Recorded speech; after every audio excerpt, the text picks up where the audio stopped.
Open Your Eyes is brought to you by the Belize Bank. Our country, your bank.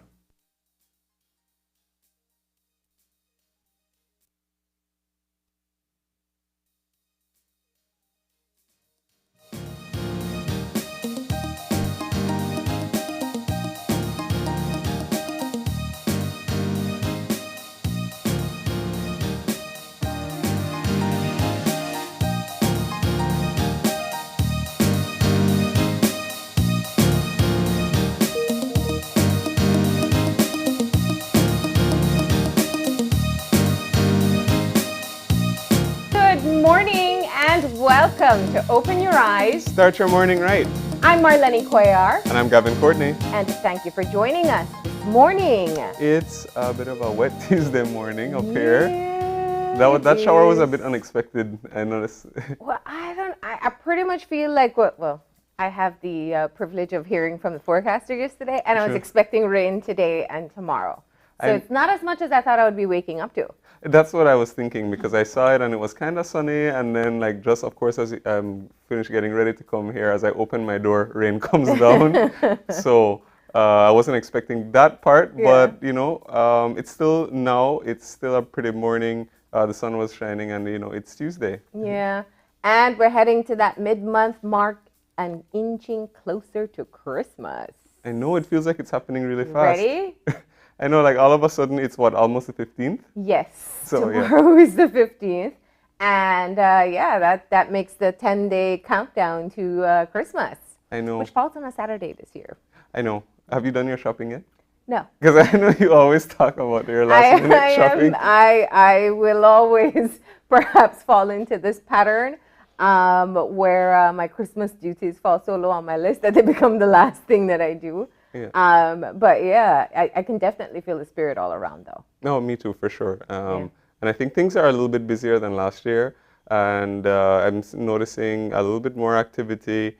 But kind of like you, I'm still like, have put a lot of stuff. I don't have a tree yet, so. Me either. Okay, there we go. So I don't feel so bad. Yeah. Yep. You're going to do one though. Of course. Okay. Right? And I'm just thinking about and what's ideas. your color scheme? Because you know that's like a big deal. That I can't, like, I feel like that's gonna like come to me when I actually decide to like, I have to get the tree first and then start thinking about like what decorations and what colors I would want to use for this year. But I don't even have a clue. Yeah. I'm hoping I get like inspired once I go to the store. Yeah. I You hope have- so too. You can always just go traditional red or gold. But it is of course a really fun time for everyone as they start to get their traditions going as they lead up to Christmas.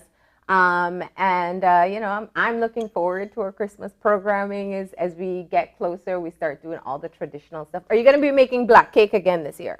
I've been asked already. I was wondering if I should do that or something different. Different, like there's the producer Shanice. There's a thumbs up over there. Oh, okay, well then cake. I can do that cake Wait, again. but you were giving us options. Please. No, go I wanted ahead. to know, like maybe if you had different ideas. I don't know. What do we else got? do you make for Christmas? You got, well, there's lots of stuff. I mean, I could do the white fruit cake, which I don't usually like that much. But I could do that. We could do a turkey or ham. Who knows? I mean, there's sugar cookies. True. Those are a part of my favorite too. Actually, I'm a fan of the, this is like Garnacha's ketchup, no ketchup argument.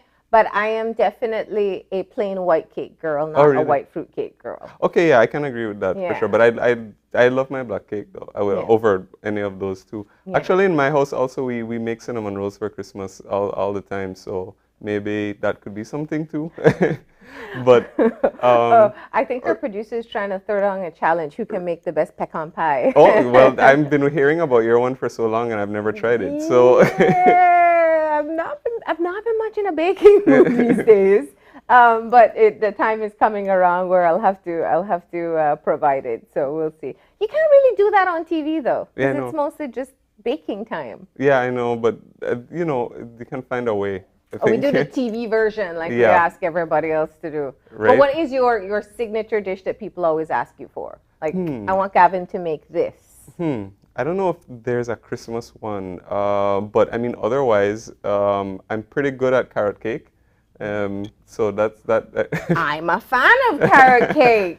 Yeah. FYI. All right. Yeah, but the only thing about that is that right now I've developed that to almost like a secret recipe, so I can't make that on camera. I could bring it in. You do what the other people do. You know, you just have this mysterious premix, yeah. premix, and you throw it in and be like, yeah, this is a bunch of stuff that I'm not going to tell you about. Yeah, for sure. Okay, maybe if that is like the way we can do it, then yeah, I'll do that. Okay. Okay.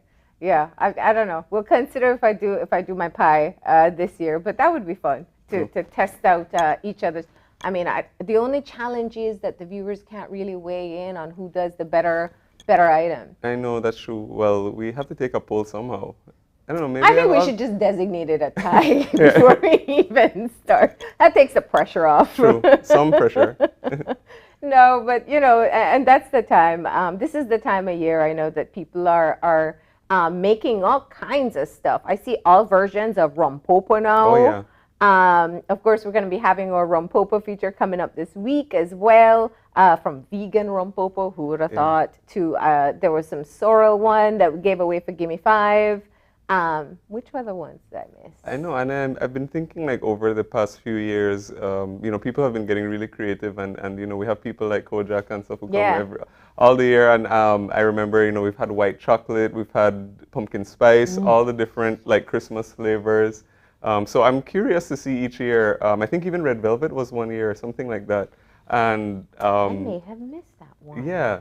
Or at least I heard about it. Delicious, right? Yeah. Or maybe I'm just giving or thinking things out there, putting them out in the universe. Maybe they'll happen. Hey, you know what I love about this time of year, and this is, you know, there's no strings tied, just genuinely like it. The rompopo ice cream that usually comes out around this time. So it's the best way to have rompopo. Agreed. Yeah. No, that's for sure. I really like that too. Yeah. But yeah, I'm hoping to see, or I'm excited to see what trends will be popping up this year for different Christmas foods even, because sometimes people put their own twists on stuff and it gets popular. Yeah. So, you know, whether it's cake, whether it's rompopo, or even, you know, different types of drinks that people like to have. It's interesting to see people's creativity each year. Yeah, yeah. So, of course, it's very early to be talking about food and, you know, gonna get us a bit hungry, but there is, this is the time of year, and of course, we do want to make it as festive as possible for you or viewers as you get ready. It's been a tough year. It has been for everyone, and I think we all look forward to a bit of the Christmas spirit to lift us up. And so you can look forward to even more Christmas programming as the day draws nearer. But a fun fact from yesterday, we had a Centenarian featured in our newscast last night. And I just have to say, we've been featuring her birthday for a while now. Yesterday we saw where the mayor, prime minister, and an area representative all went to visit her for her 108th birthday. Yes, absolutely. And I watched the story myself, and I've also been following, the story as well. And we're, of course, talking about Leonora Patnett, who has been featured on Channel 5 several times over the years. Yesterday, she celebrated her 108th birthday, which I think makes her a super centenarian. Okay, well, if you say so. I don't know. I think once if it's over 100, you know, it's incredible. I'm wondering if she is the oldest person in Belize. That was the same question that I had in my mind. I mean, 108 is really significant. Of course, it's an age that few people will ever reach, and it's certainly very uncommon in Belize as well. Yeah. And the other thing, which continues to be remarkable, is that she's in such high spirits. And you know, she able to carry on conversations and recall things, you know, from so many years ago. And I was thinking, you know, just yesterday when I was watching the news, I mean, can you imagine somebody who's lived through both the the pandemics?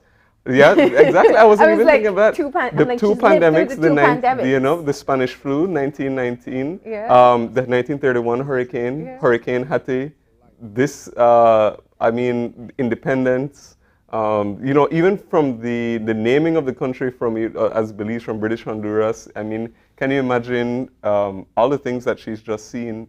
You know, that's really, it's really, you know, it shows you, you know, that history and all the things that we learn about isn't really that remote. And that there are people who have experienced these things, and when we talk, and it's a great way to think about how far that we've come.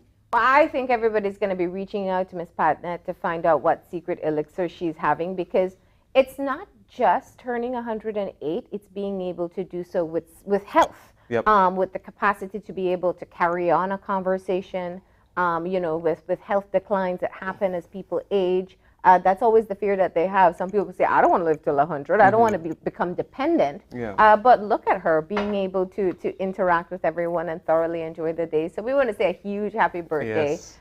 To Miss Patnett. And it is a story, interestingly, that resonates with a lot of people. I mean, we featured her for our 107th last year. And, you know, we've been kind of looking back at our stats. That story on Facebook has almost 1 million views. Yeah, it's crazy. Yeah. But you know, I think that it's something that that really resonates with a lot of people. And one of the things that always strikes me, as we've covered her story over the years, is that whenever she's being interviewed or whenever you know, she's seen talking to somebody, she's always smiling, Yeah. and she's always laughing, and she's always in good spirits. Yeah. And I note that, you know, in addition to, you know, just being, I remember watching the newscast yesterday, and the Prime Minister said that she spoke in Spanish to him, so she's still bilingual after all these years. Yeah. So, you know, exactly, I want to echo that. Happy birthday. It's a super huge milestone, and you know, we wish you many more. I guess we can keep saying that. Yeah, and we wish her health and happiness, most importantly. And I think, you know, naturally in these times where we are losing elderly persons, it is such a joy to see someone turn this milestone. I have this milestone birthday. I think once you pass 100, every birthday is a milestone birthday. So we do hope to be able to celebrate more with her as the years go by. But I just thought that was a nice, you know, warm, feel-good story to start our day off right. Yes, absolutely. Yeah. Yep. All right, but we got to get moving into our show for this morning. And time for Eye Opener. And our Eye Opener taken from dailyom.com. When we're resisting something based on a limited understanding, we must then open ourselves to willingness. There are times where we may find ourselves struggling or even fighting with our thoughts and emotions. We may feel that something must be done in a certain way or not at all. Or there may be some other situation that feels absolutely black and white. But life is not this way. It's the way we are looking at our experiences that is causing the turmoil within us. When we become aware that the struggle we are having is with ourselves, we can turn our attention to the source in order to solve the problem. But we must be willing to look where we need to and feel emotions that may make us uncomfortable at first. Then, when we choose to really open ourselves to understanding all the options we can imagine. It is being and doing from a place of openness, where we can work with the universe rather than resist it. It is an open hand rather than one that is clenched into a fist. When we make a step toward willingness, we open ourselves to truth, possibility, and the movement of the wise universe in and through our lives. That's a great eye-opener, and I think that it speaks to something which is very important, and that's, you know, the willingness just to be open to new experiences, to new points of view. As you were reading, I was thinking about that, I guess you can call it a phrase, or just the thought that a lot of the time fears are caused by misunderstanding. And I think that when you are fearful or reluctant to try something new or to try a new approach, it's often because you're not open enough or you're not willing enough to embrace that sort of new point of view. And I think that, you know, whenever we're required to do new things, or I mean, we're often required to do new things or to change, things that have been established. And, the natural instinct sometimes is to just sort of resist it, or to say that, or to want to rely on what you already know. Yeah. But you have to not ever lose that sense of openness, because one, change has to happen. Two, it can also enrich your life, or it might be even better way of doing things. And I think that the pandemic has taught us that more than anything else. How many different ways we've had to be open to doing things new. The new normal. Right? So, if we were resistant to change, imagine where we'd be. I mean, and the thing is, a lot of us still have been. But, think about where we were not even 2 years ago, even 1 year ago. You take stock of how open you've had to be, whether it's work, whether it's personal, whether it's, doing things differently. But, it has to come with that willingness to be open and change. Yeah, yeah. Now, I think what comes to me is more how often we rely on assumptions of how things are going to be, and how that can very much lead to misunderstandings about what may happen. And you're right, that lack of openness, which I think we all have it's like a spectrum. We all have it, we all have to adapt to a change, and we're like, but some people will just go ahead and jump in and, let's see what's going to happen. Some people will take a bit more convincing, and some people are going to see that change and they're like, no, keep it away from me. And those are usually the hardest ones to come around. But when you do have the capacity to be able to say to yourself, okay, well, let me just try it. Let me just see where this will go.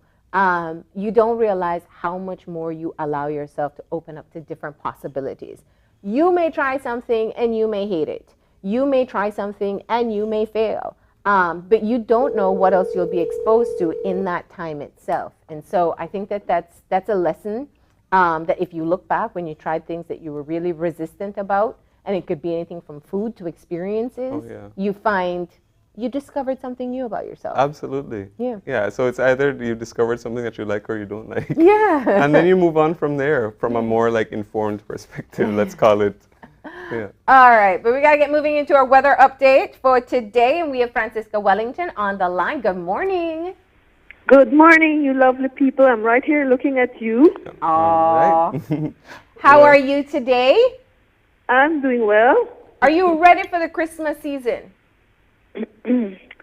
Not so much. Because I will be the lucky one to work Christmas Eve, Christmas morning, and Christmas night.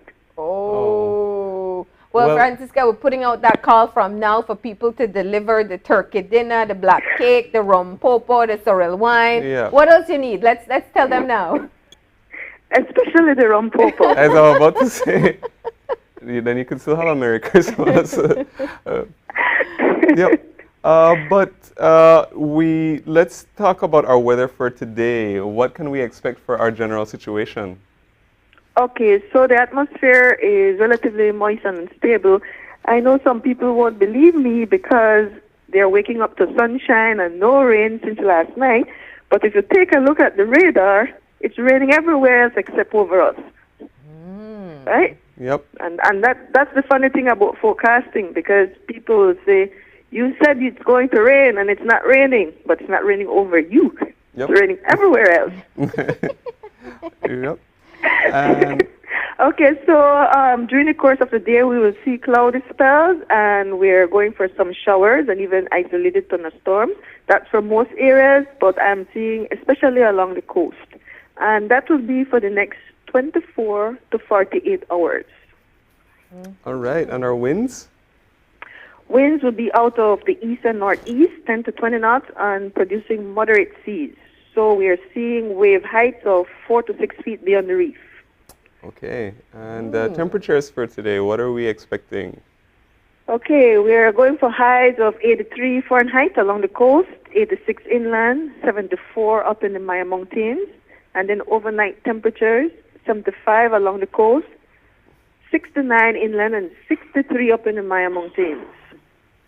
Okay, and our extended forecast?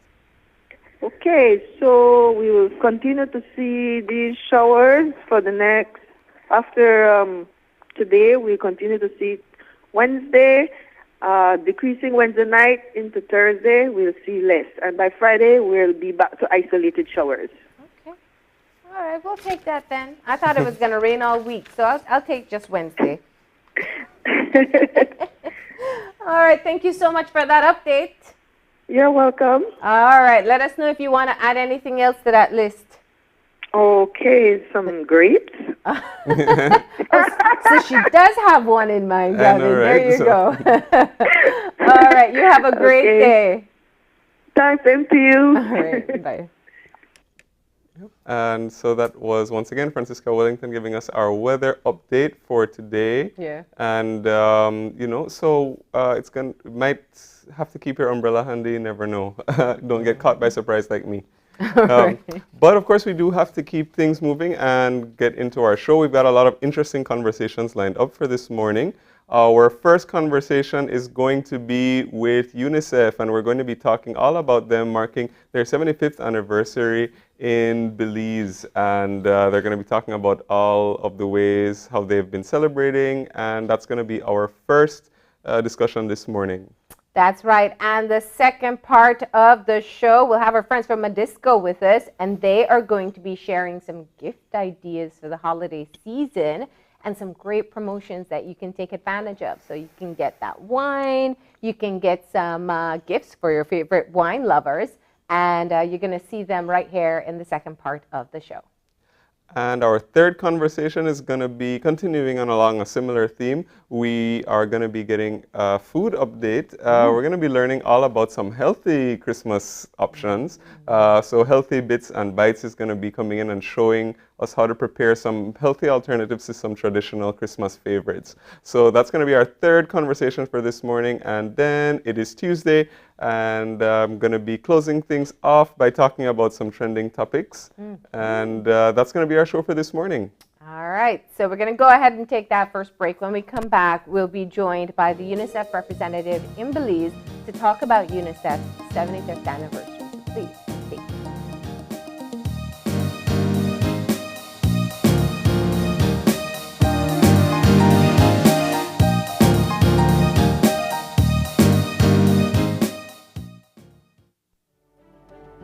We have been a partner with Smart for over 10 plus years. We have a full Smart plan we use as our major driver for our business.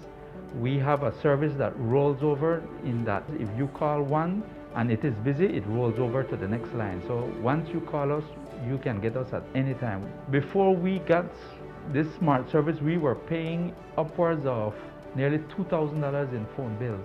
Since we've had our Smart service, we pay an average about $600. So we've had tremendous saving, more than 50%. For the businesses, if you want to save money, switch to Smart because it is far more cost effective and the service is excellent. Smart continues to be innovative in bringing new technology and meaningful savings during these challenging times to businesses across Belize. Sign up for our VoIP technology or broadband packages and save more.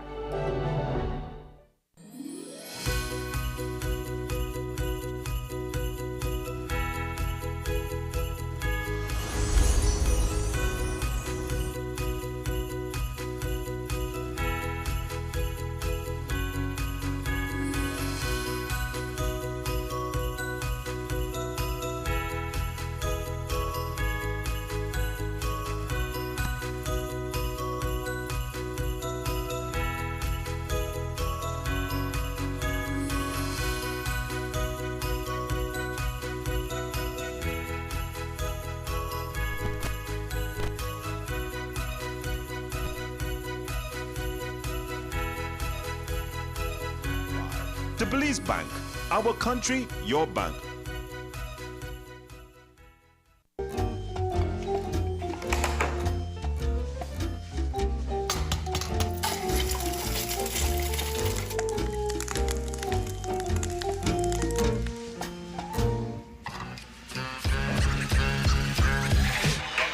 Eggs Benedict with apple sausage. I'm gonna take 3 eggs, 3 egg yolks. I like to cook my eggs right on top of the stove in a metal bowl.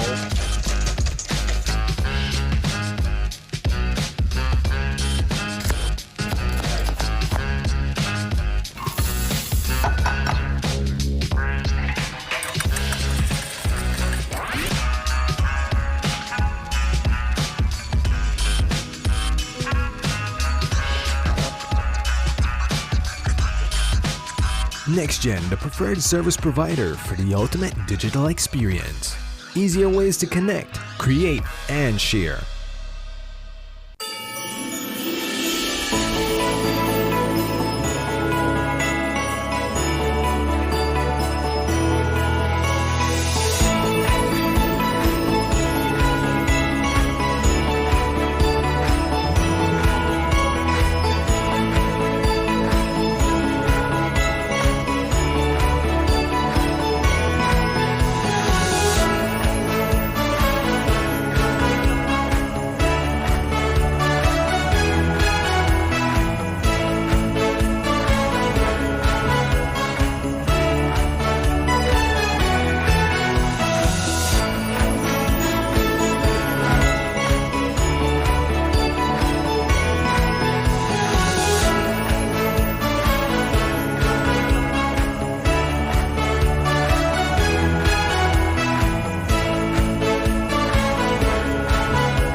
Today's COVID update is brought to you by Fulltech Systems, your technology center, where you'll come for the price but stay for the service.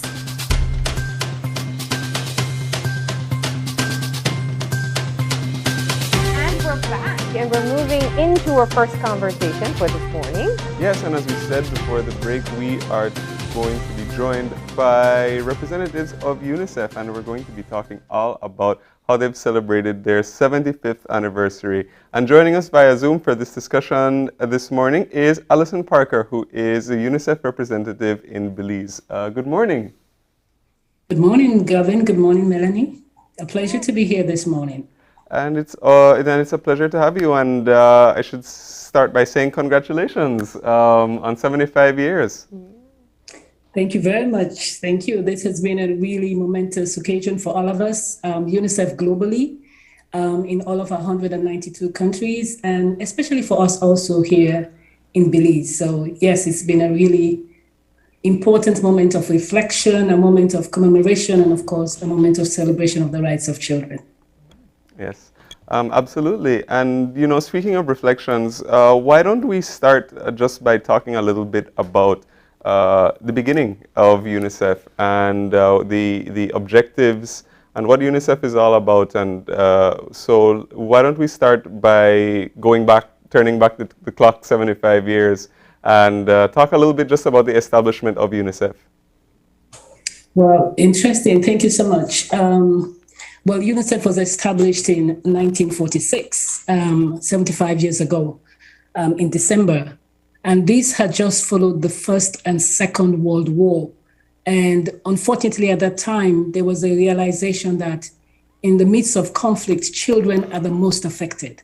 They are those who lose their parents, they lose the livelihoods, they lose homes, they lose access to health, education, care, and so many other issues. They got wounded in the conflict. And because of that, because of the magnitude of the impact of the war on children, it was decided to establish a specific UN agency to look at the situation of children, especially then in a post-conflict situation. So UNICEF started off as the United Nations International Children's Emergency Fund, and that's the acronym we have kept. So the E was for emergency, and that's where we started with the World War, beginning to provide shelter for children, providing them with food, providing them with medical care, and helping them to trace families and loved ones in a period of crisis. So we've come full circle 75 years on the line, and it's interesting to see that UNICEF is still in the business of bringing the E back, in as much as we've now shifted more to a development agency. But again, we are seeing the E coming in due to climate change. We're seeing the E coming in due to conflict. We're seeing the E coming in due to extreme levels of poverty, and children are again the most vulnerable. So that's where UNICEF started. And over the years, UNICEF has sort of evolved because in the early, later 1900s, we then began to move and advocate for the Universal Day of the Child. So very early in that period, we saw that by 1959, they had already established the Universal Day of the Child, which we now commemorate on the 20th of November as World Children's Day. So going as far back as 1959, World Children's Day had existed, and where you called it the Universal Day of the Child. And this was a day when nations, government, communities sort of decided to stop, reflect, and look at the situation of children and to see how they can enhance and advance their rights and their well-being. And over the years, UNICEF has evolved up to the point where in 1989, the largest number of nations and governments came together to sign the Convention on the Rights of the Child, to which Belize was the 5th country to ratify the Convention on the Rights of the Child, and is the most ratified convention globally. 192 countries across the world, across continents, have ratified the need to advance the rights of children, prioritize the rights of children, and position the rights of children in national development. So this is just a quick backdrop of how UNICEF has evolved over the years. Yeah. When you talk about the UN Convention, I think that's always a moment of pride for us to talk about being the 5th country across the globe to ratify the convention. Being so widely accepted, it shows that leaders and nations across the globe want to prioritize children. Yet 75 years later, there is still such great need for children across the globe. How do you put that into perspective?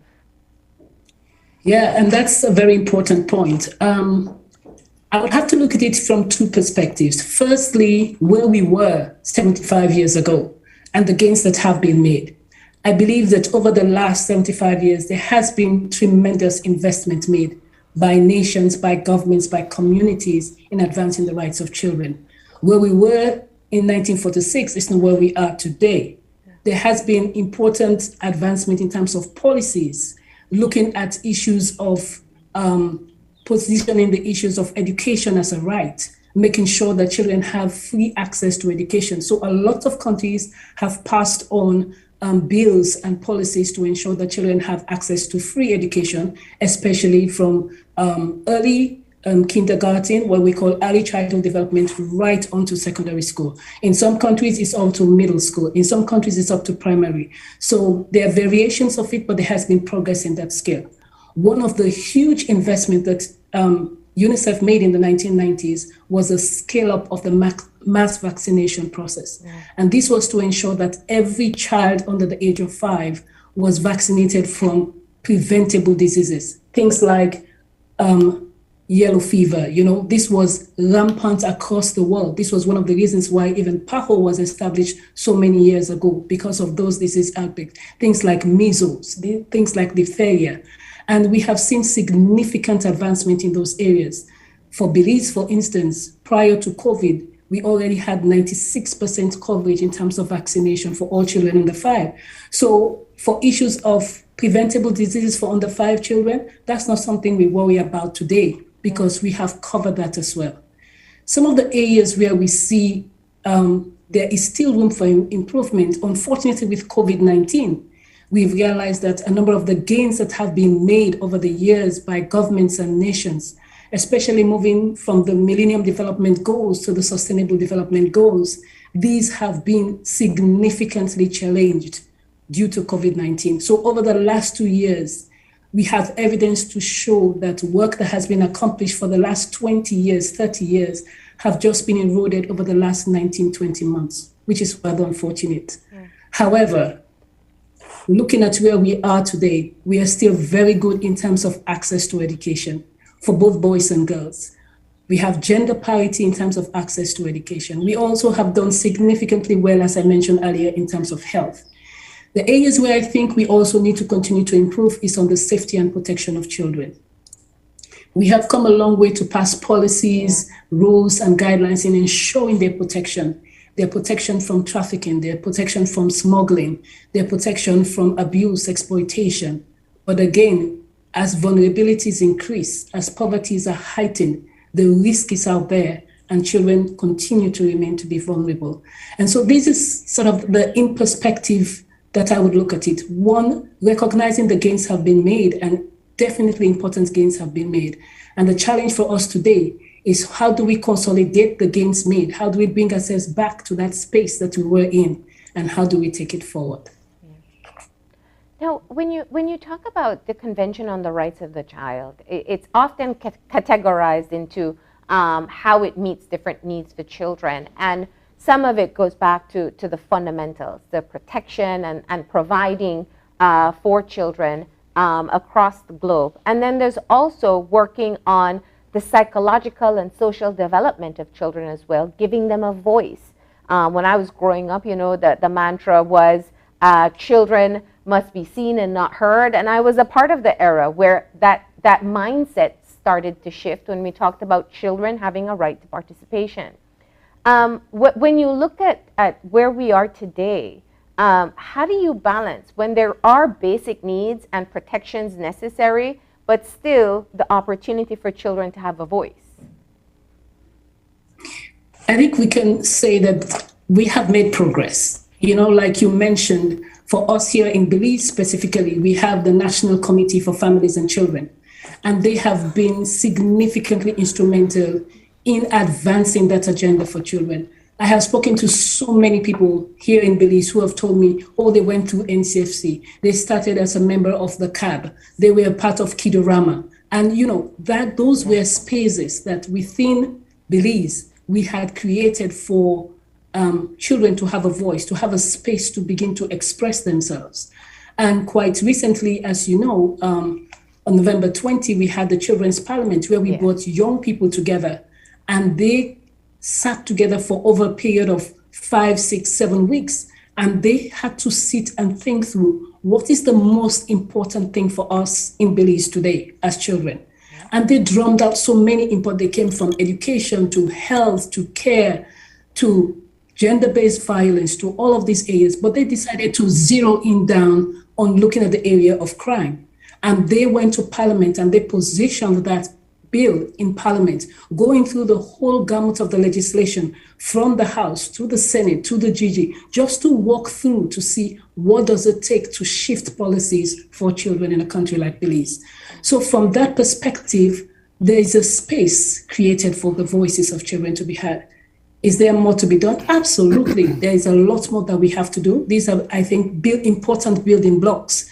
And we hope that going forward, we're not just going to have a one-off event with these young parliamentarians, but we'll have an occasion where we'll bring them together from time to time to build that narrative, to build that civic space for them to engage and have conversations about those issues that are important to them, because these are key to national development. This is key to responsible citizenship, that you don't see just the problems, but you also begin to try to proffer some of the solutions.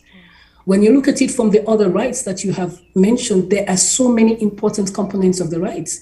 The right to identity is what the convention starts with. How do we ensure that a child that is born is not nameless, is not stateless, ensuring that they have, birth registration is so core to all of that, because it gives the child access to these social services and these civic spaces that help them to be nurtured and groomed. The convention also looks at aspects of the responsibilities of the state and the family to the child in terms of care. And, we look at it in terms of what goes on in the home, what goes on in the family. Today, all of us are a reflection of our upbringing, a reflection of our nurturing, a reflection of the values and the principles that were passed over to us in our homes and our families. So the convention also looks at what do we need to do with children within the family, making sure that they are not exposed to violence, making sure that they're not exposed to abuse, be it physical, be it psychological, be it verbal, be it emotional. We need to ensure that our children are being given the best care possible, because that impacts them, that influences them, and that in many cases have influenced the individuals they have become in society today. So balancing those two becomes so critical. Yeah. In a lot of the developed countries, you realize that where children grow up in homes where they're able to express themselves, talk to their parents, they are not sort of shut out. Their voices could be heard, they could be listened to, they could have a conversation. You realize that when those kids grow up, they're so much more open to public speaking, they're so much more articulate to express themselves, they're so much more able to engage. And I think that's the nurturing that we need to see. Yeah. It has evolved over the years. I'm sure our kids now have much more to say to us than we used to say to our parents, Melanie, as you mentioned. But then, yes, there are opportunities for that conversation to start from the home, and then it evolves into the community and society and impacts on a nation. Yeah, no, fun fact, I was exposed to being able to express myself through UNICEF as a member of the advisory body when I was 11. And I do think that the impact of just having a space where people can tell you your voice matters and your opinion matters, and there's a responsibility that comes along with that, learning that from an early age definitely has a long-standing impact. But Alison, let's take an opportunity here, because I think you touched on some of the core issues that we see with children in Belize. And very often when people hear of stories of children, whether it's enduring violence or struggling with access to education or not being provided any of their basic needs, they call on all the agencies that they can think of, very often places like UNICEF. Explain to us how UNICEF works within a country and some of the milestones that you can now take into account, having been in country for so long. Hey, thank you. For us in Belize specifically, UNICEF has had a presence here since 1954. So we've had what you had called an sub-office, an outlet office here since 1954. So we've had a presence even long before independence. We developed into a full-fledged office in 1981 with the independence of Belize and the going forward as an independent nation. How do we go in terms of our program implementation? So what UNICEF has is what we call a program of cooperation. So we have a joint country program of cooperation between the government of Belize and UNICEF. This is mainly anchored within the national development priorities. Yeah. Our role here as UNICEF in Belize is to support the government to advance the rights of children, to advance the protection of children, to advance the well-being of children. As duty bearers, we all know that the main responsibility lies with the state. So we are here to support that. Yeah. So over the last years, we've had 6 country programs of cooperation with the government of Belize. And this evolves over a period of 5 to 6 years for each of the country programs. Currently in Belize, we are concluding our 5th country program, which is a 2017 and 2021 country program. And we've just finalized through a wide consultative process with the government, with civil society organizations, with the private sector, with international financial institutions, looking at what do we see collectively as the priorities for the next 5 years for children, especially within a COVID recovery or COVID evolving context. What do we see? What are the lessons learned? What are the takeaways? What are the new strategies or approaches that we think that we have to use? Is there something that we need to do differently? Is there something that we need to do better? And based on that conversation, we've just concluded the development of a new country program document that is being submitted to the UNICEF Executive Board. At the Executive Board, the permanent representatives of each of the country offices are represented there. So for Belize, Ambassador Carlos Fuller will be participating to that Executive Board conversation in February. So these are the integrated relationship that we have with the government of Belize, ensuring that our programs are aligned to the government national priorities. The second area that we ensure that we are aligned to is the UN Cooperation Framework. As you're aware, we are part of the UN family, and so we ensure that we are part of that framework and that what UNICEF is doing is part of the holistic support that the United Nations system in Belize is providing to the government as well. Of course, the overarching umbrella of all of this is our support to the SDGs, the Sustainable Development Goals, because these are the targets that every nation will be assessed on. And looking at those targets that Belize has already established for itself, UNICEF is looking at the areas where it can have its own contribution or attribution to ensure that we can address those goals. So this is the way that we have operated over the years. And looking at some of the key milestones, looking at some of the major things that UNICEF has done over the years, we had started very much with cold chain system strengthening. And it was interesting that when we brought in the last cold boxes, just about 2 months ago, when we brought in the cold boxes to support the Ministry of Health with the vaccine preservation because of COVID-19, we found one of the very old photographs of the initial vaccine boxes, cold boxes that we brought in about 30 years ago. And it was interesting to see that full circle, we are still providing that support to the government. So being able to support routine immunization has been a key role that UNICEF has played here in Belize, making sure that there is a strong cold chain system, providing fridges, freezers for vaccine preservation so that we don't have vaccine wastage, and to ensure that all our children are vaccinated. And so pleased to note that up to 2019, we were 96% covered, and our infant mortality rate was one of the best, even in the region. Another key area where UNICEF has really been instrumental has been in the area of education. Yeah. I believe that the UNICEF school bags has been like a mantra, a symbolic mantra around countries of the world, where UNICEF has been able to provide school bags, teaching and learning materials, both for teachers and students, and providing that support to them.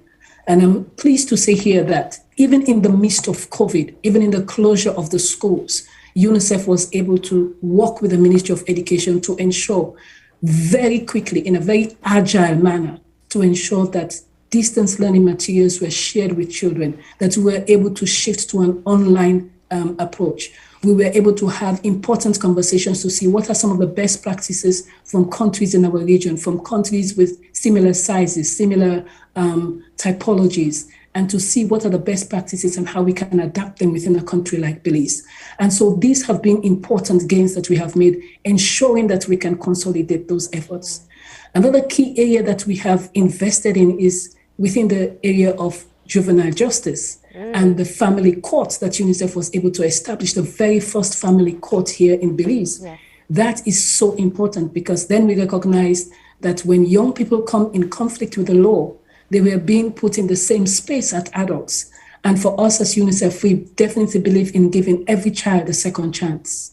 Every child has an opportunity to turn around and make themselves better citizens going forward. So the establishment of the family courts and the guidance and procedures that inform that, and ensuring that, the whole legislative framework, the magistrates, the court officials, the police officers are constantly receiving in-service training and regular training to ensure that they understand the issues of child rights and how they can better interact with children coming in conflict with the law. So these are important gains that we have made over the years. There is so much more that UNICEF has done.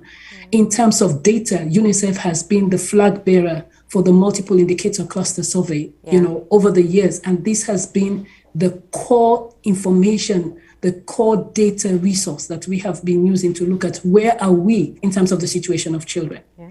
Where are we in terms of those commitments we made together as development partners and as nation states in advancing the well-being of children? And over the years, MIX has become a household name where it's been a reference point for planners, for developers, and for national agendas. So these are some of the important gains that we have made. And not just at the national level, but even at the sub-national level, we have the Sustainable Child-Friendly Initiative, along the municipalities, where we got each of the municipalities to sign up on and say, for us as mayors across the board, we are going to ensure that in our councils, in our development plans at the sub-national level, the interest of children, the participation of children, and the issues of children will be pivotal in mapping out those areas of priorities for our country. So these are some of just the few wins I can articulate, because there's so much more that UNICEF has contributed to Belize.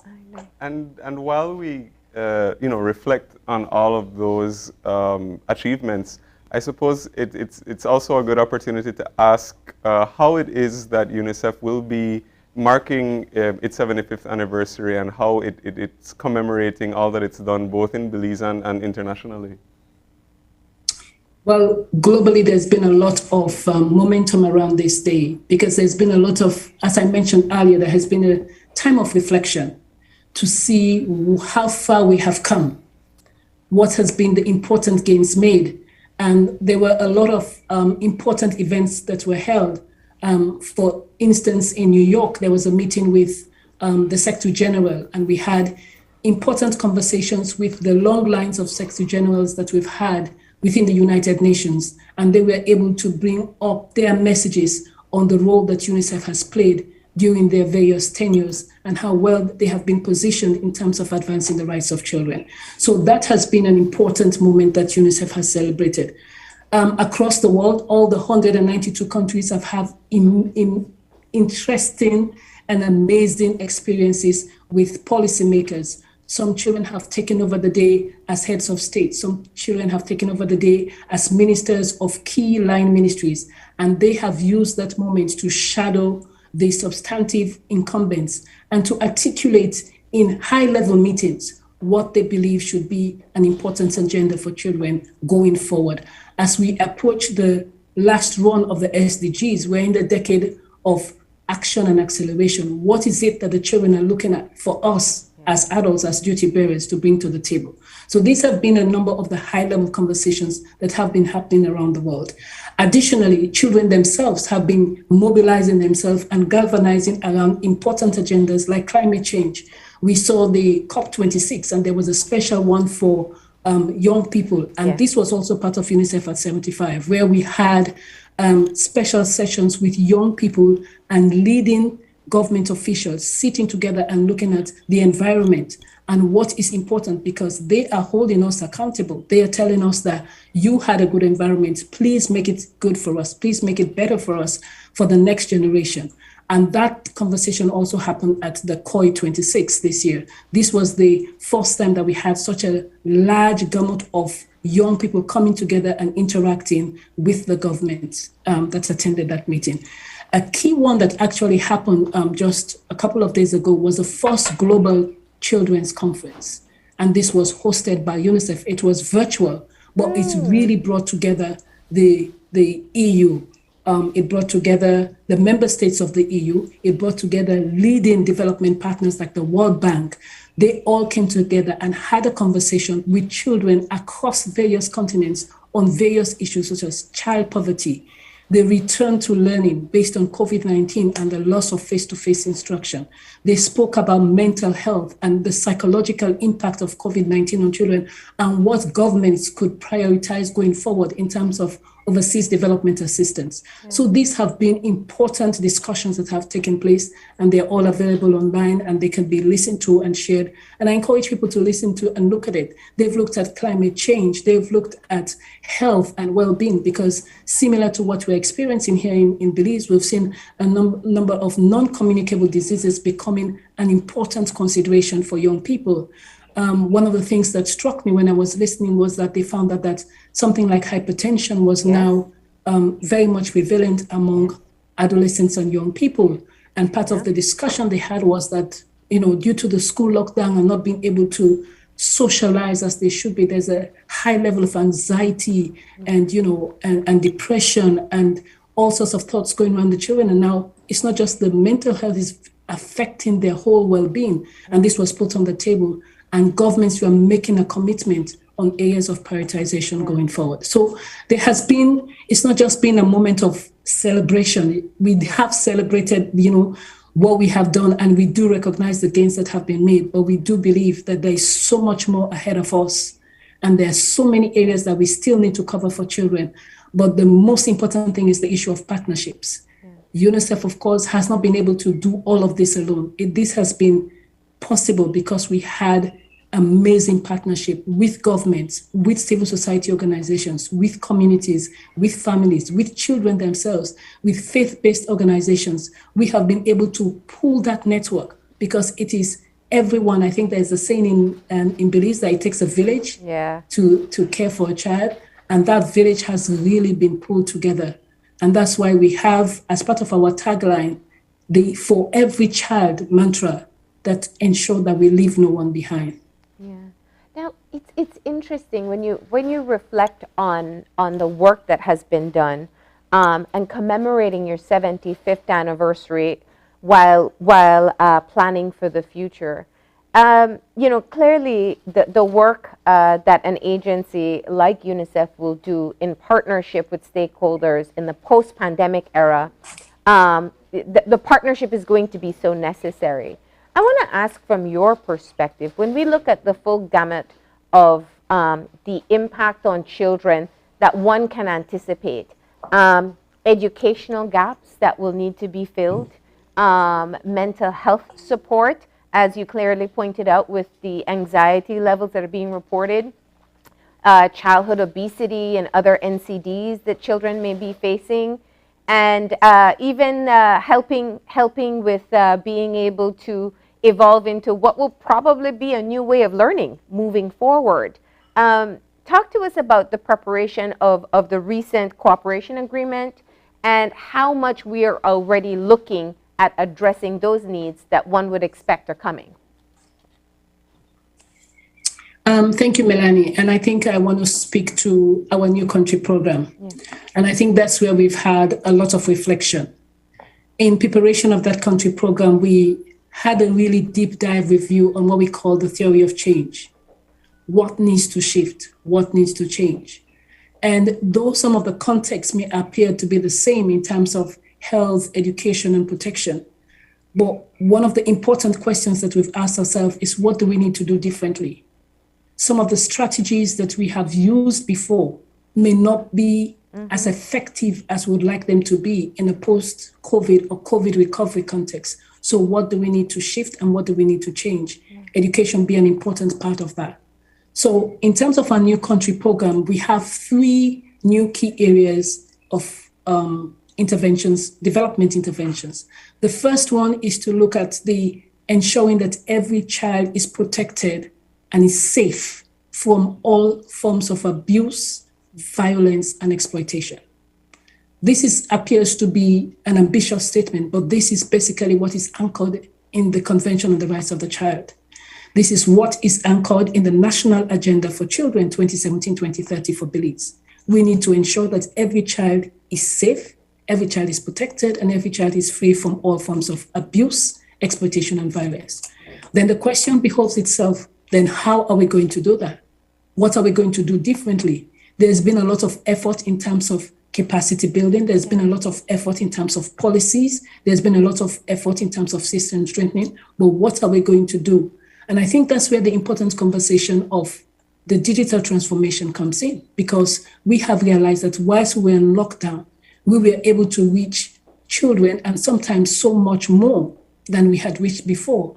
Because sometimes we'll have an event and we'll have 3 people, 4 people, or 100 children, 200 children, but now we have platforms where we can sit and engage children and learn from them directly what is going on in their lives, and being able to sit and have that type of direct conversation and see how we can take it forward.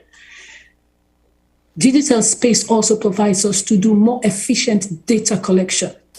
It was interesting that in 2022, we had prepared to do a mix, 2020, we had prepared to do a mix plus. All of the planning had been done in 2019 and we were ready to do the door-to-door approach. However, when we were hit by COVID-19, we were able to shift that dynamically to a digital approach where we used telephones to reach out to families. We switched from the door-to-door approach to a telephone-to-telephone approach, getting people online, following up on them, calling them 3-4 times and making sure that we can get the data and the information we had. It would have been impossible in 2019 for us to think that way. But when we found ourselves in 2020 in that bind and ready to run with the mix, and that was very important in terms of our early response to COVID-19. So digital transformation is going to be an important part of the shifts that we are going to make. You definitely mentioned the issue of education. We all know that education will never go back to what it was before. Yeah. you know. But then the idea is, how do we ensure that hybrid learning reaches the most vulnerable? Yes. For us at UNICEF, ensuring that those who are most vulnerable are reached is going to be so crucial. And I believe this is also a priority that we have, as the government has as well.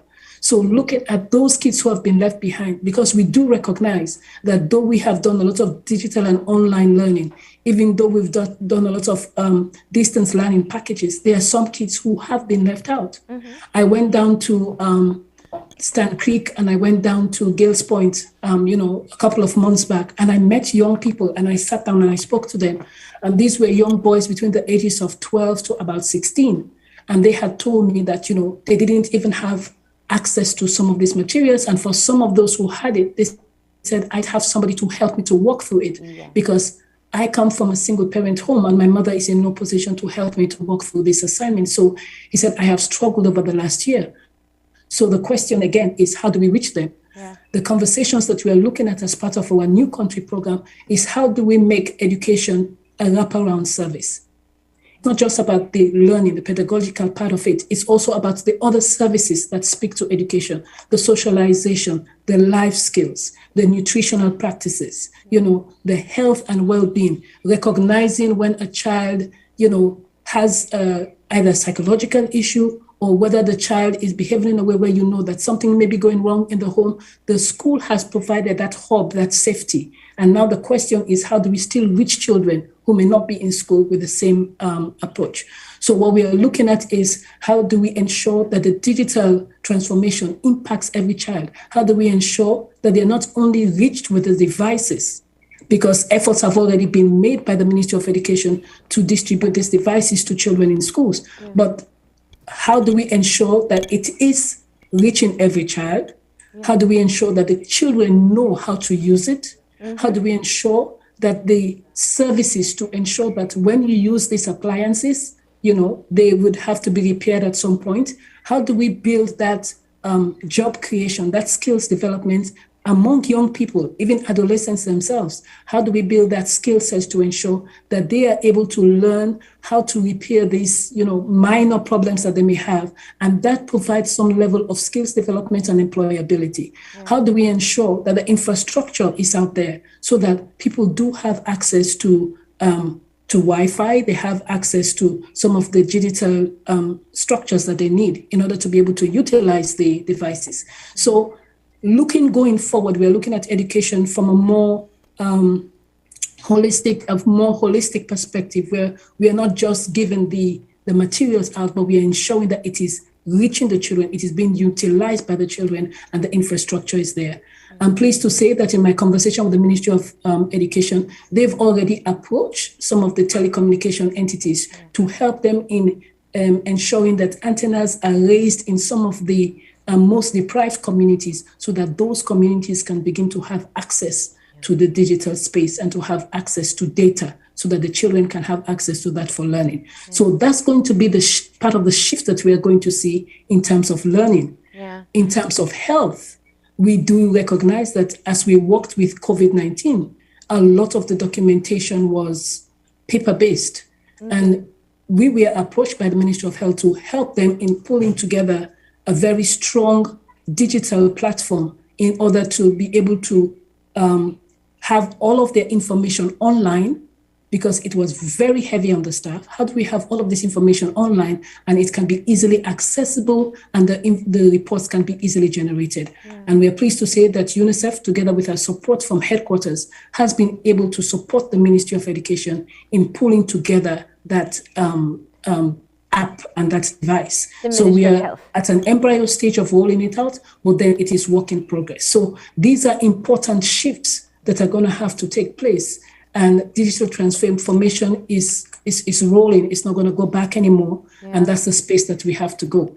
And finally, speaking to that, I am also aware that in conversations with the government, there's a whole e-governance strategy that is being pulled together. And we as UNICEF are really looking forward to that, because we believe that that would be an important national tool that we can look at and see how can we help to contribute and ensure that everybody is on that space and can be reached, can be accessed, and they can also access the important services that are necessary for the well-being of children. Yeah, absolutely. When you talk about right to identity and being able to get your baby registered and within the system without having to take on the cost of coming to central areas, those are all ways they can help. Just lastly, as we wrap up, I think if there's one maybe predominant concern from parents across the country, it's about getting the children back to school.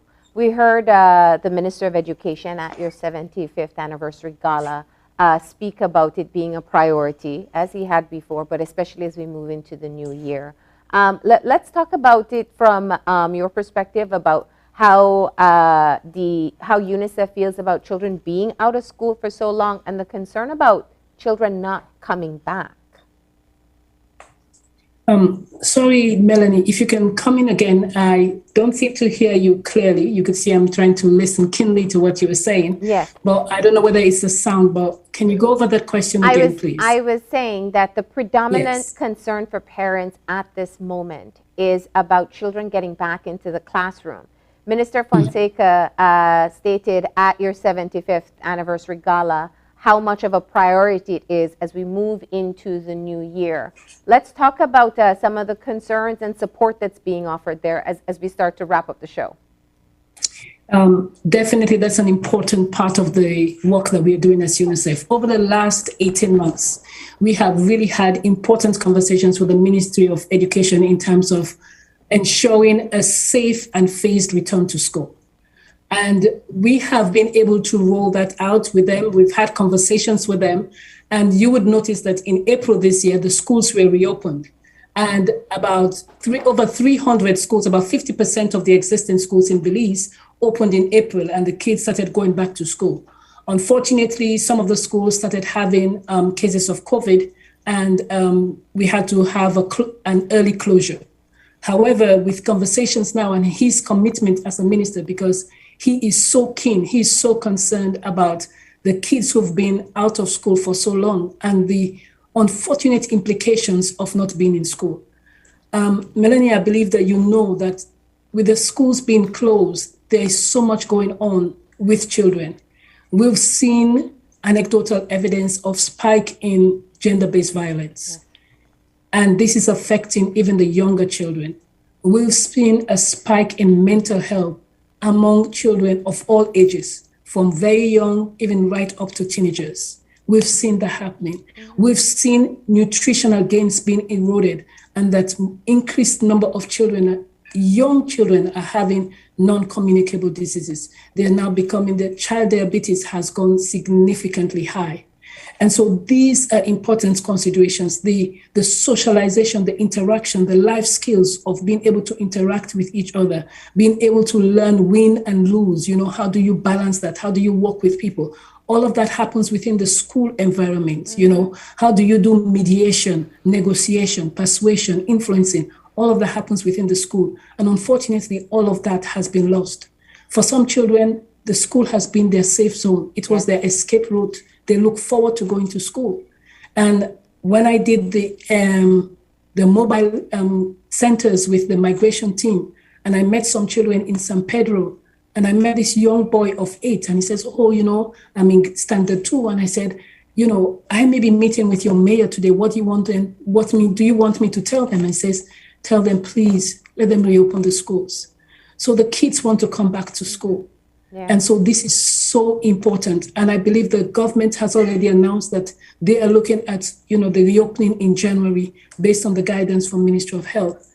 But one of the things I really would need to call is we just need to ensure the safety of children. But it is so important that children go back to the classroom. Right. We cannot afford another day of those children staying at home. They have to go back to the classroom. They have been protected. The children had the highest uptake of vaccination. As soon as the vaccines arrived, they were jumping out there. And I went out when the kids were being vaccinated, and I said, why are you out here? They just said, I want to go back to school. I want to go back to school. I want to go back to school. And so that's a call from the children. And Melanie, you were asking about the voice of children and the civic space that they have to be heard. The cry of the children is that they want to go back to school. And for us as duty bearers, as parents, as teachers, As community leaders, as municipality leaders, and as a nation state, I believe we hear you and we are ready to support and ensure that children can go back to school safely. UNICEF has provided over 157 water points to 157 schools across the country. Those who did not have enough water points or water stations in the schools. So we identified those that were lagging behind, and we've provided, with the support of our partners like the US Embassy, with the support from UNICEF Global, we were able to provide 157 to these schools. We have also been able to provide thousands of school materials to the schools. School materials have already been distributed since August last year. So these materials are available for teachers, for students, so that they can be able to return to school. Yeah. UNICEF has also been able to have a digital platform whilst schools have been closed, where we have been training teachers, especially on psychosocial support to children, because we believe that when the schools reopen, there's going to be a lot of work with regards counseling, with regards psychosocial support, with regards guidance for children. So our Return to Happiness initiative has been imbibed into the teacher training over the last 2 years, and we have prepared teachers to be able to counsel and guide children as we slowly phase back into face-to-face instruction. So my call is, in January, let's ensure that every safety measure is in place, but we need to ensure that no child should be left behind. Education is so pivotal to national building. Education is so pivotal to development. Education is so pivotal to prosperity. Education is so pivotal to emerge from poverty. And we hope that in January, we can see all these beautiful school uniforms returning to face-to-face instruction, or as much as possible, and hybrid learning where possible. Yeah. But looking back to the reopening of schools in January. Well, Alison, thank you so much. And especially in this final answer, we can hear your passion for ensuring that children can be able to be provided what is most essential. And at this point, it is being within a school environment. Thank you for joining us. Thank you for talking about 75 years of UNICEF and the work that they have done across the globe and in Belize. Best of luck and stay safe. Thank you, Melanie. Thank you, Gavin. And I wish you the very best of this season and a healthy, safe, and prosperous 2022. Thank you. Thank you. And with that, we're going to go ahead and take a break. And when we come back, we have our friends from Adisco with us, who are bringing a bunch of gift ideas that you can pick up for Christmas and some promotions you can take advantage of. So please, stay tuned.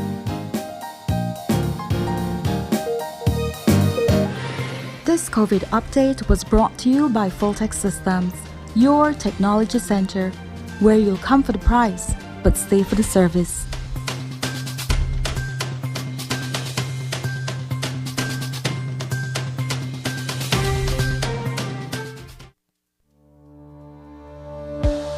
Working off-site doesn't mean you have to be off your game. Studies have shown that simply adding a keyboard and mouse to your laptop increases productivity by 26%. Add a monitor and you'll be 35% more productive. At Fulltech Systems, we have what you need to enhance your remote work or e-learning experience. With devices such as headsets, video conferencing monitors, webcams, keyboards, mice, docking stations, all with the brands you trust. Keep connected with collaboration tools like Microsoft 365 Suite and Kaspersky and perform efficiently no matter where you are. Fulltech Systems, your technology center, where you'll come for the price, but stay for the service.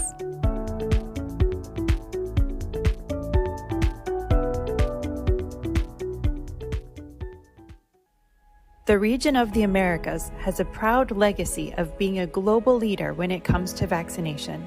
Ours was the first region to eliminate smallpox, polio, rubella, congenital rubella syndrome, and measles. We also eliminated neonatal tetanus. Now more than ever, vaccines play a vital role in keeping us healthy. As we move forward with vaccinating against COVID-19, let us not forget the importance of our routine immunizations to keep us protected against other diseases. Talk to your healthcare provider today to make sure you and your family are up to date with all your vaccines. Vaccines bring us closer.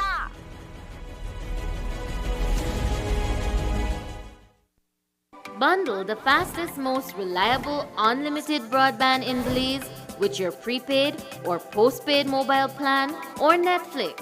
You can bundle your broadband with your prepaid and enjoy 50% off all national calls, plus get SMS and data. Paid plans?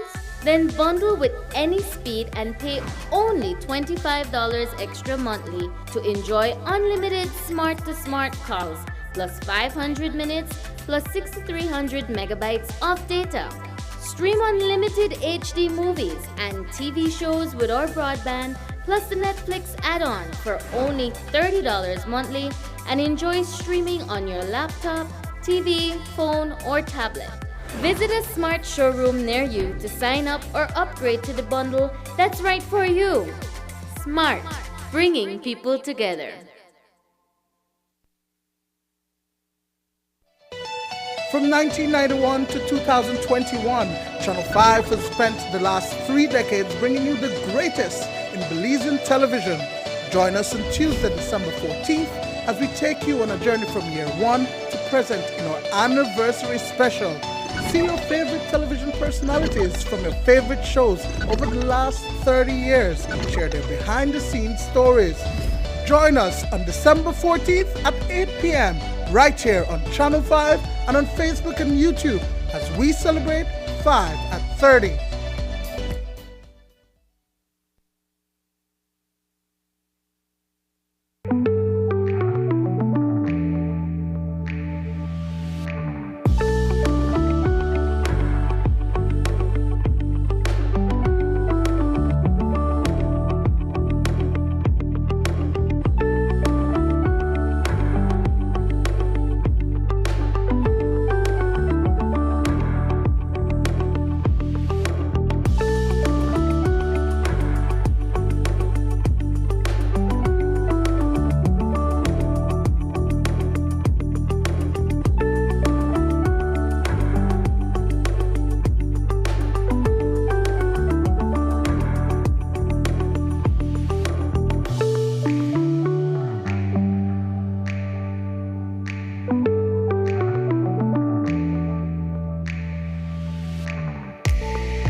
And we're back, and if you're joining us right now, we are just getting into our second conversation for this morning, and we are shifting gears.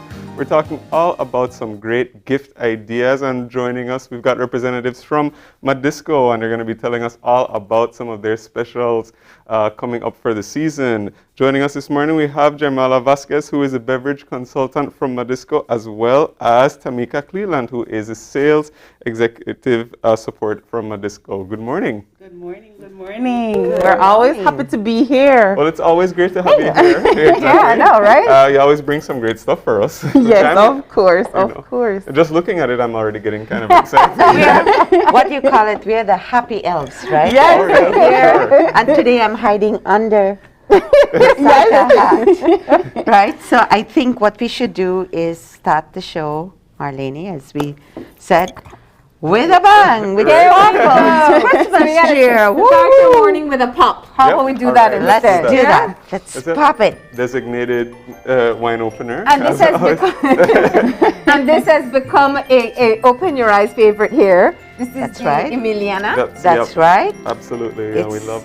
It's organic, it's good, and that gives you the best excuse of drinking it first thing in the morning. Yeah. Right? Which we do rather often, unfortunately. Hey, it makes your Tuesday flow so much better. You know, and then you can go back to your coffee. Yeah. You know, that's fine, right? Yeah, or you can just have a second glass. That's right. All right, while you take care of that, All right. let's get moving into what I love. We're talking gift ideas, and we're talking about Christmas. Here we go. Give it a moment. Whoa. There we go. There well it done. is. All right, I love the start of this Tuesday. Right. But we're talking gift ideas, and we're talking Christmas essentials, right? Yes. All right, so what are we gonna start with? Clearly champagne, but what? Sparkling wine, but what else? So before we get into the drinks, I would like to just let everybody know, whenever we come on, we always say that, Madisco is always your one-stop shop. Yes. And literally for Christmas, you're able to get almost everything you need except the turkey that you're able to get there at Madisco to prepare your Christmas meal. Yeah. And so I brought a display. Miss Mala brought her display as well. Mm-hmm. So we're able to showcase everything that we have available at Madisco for your Christmas.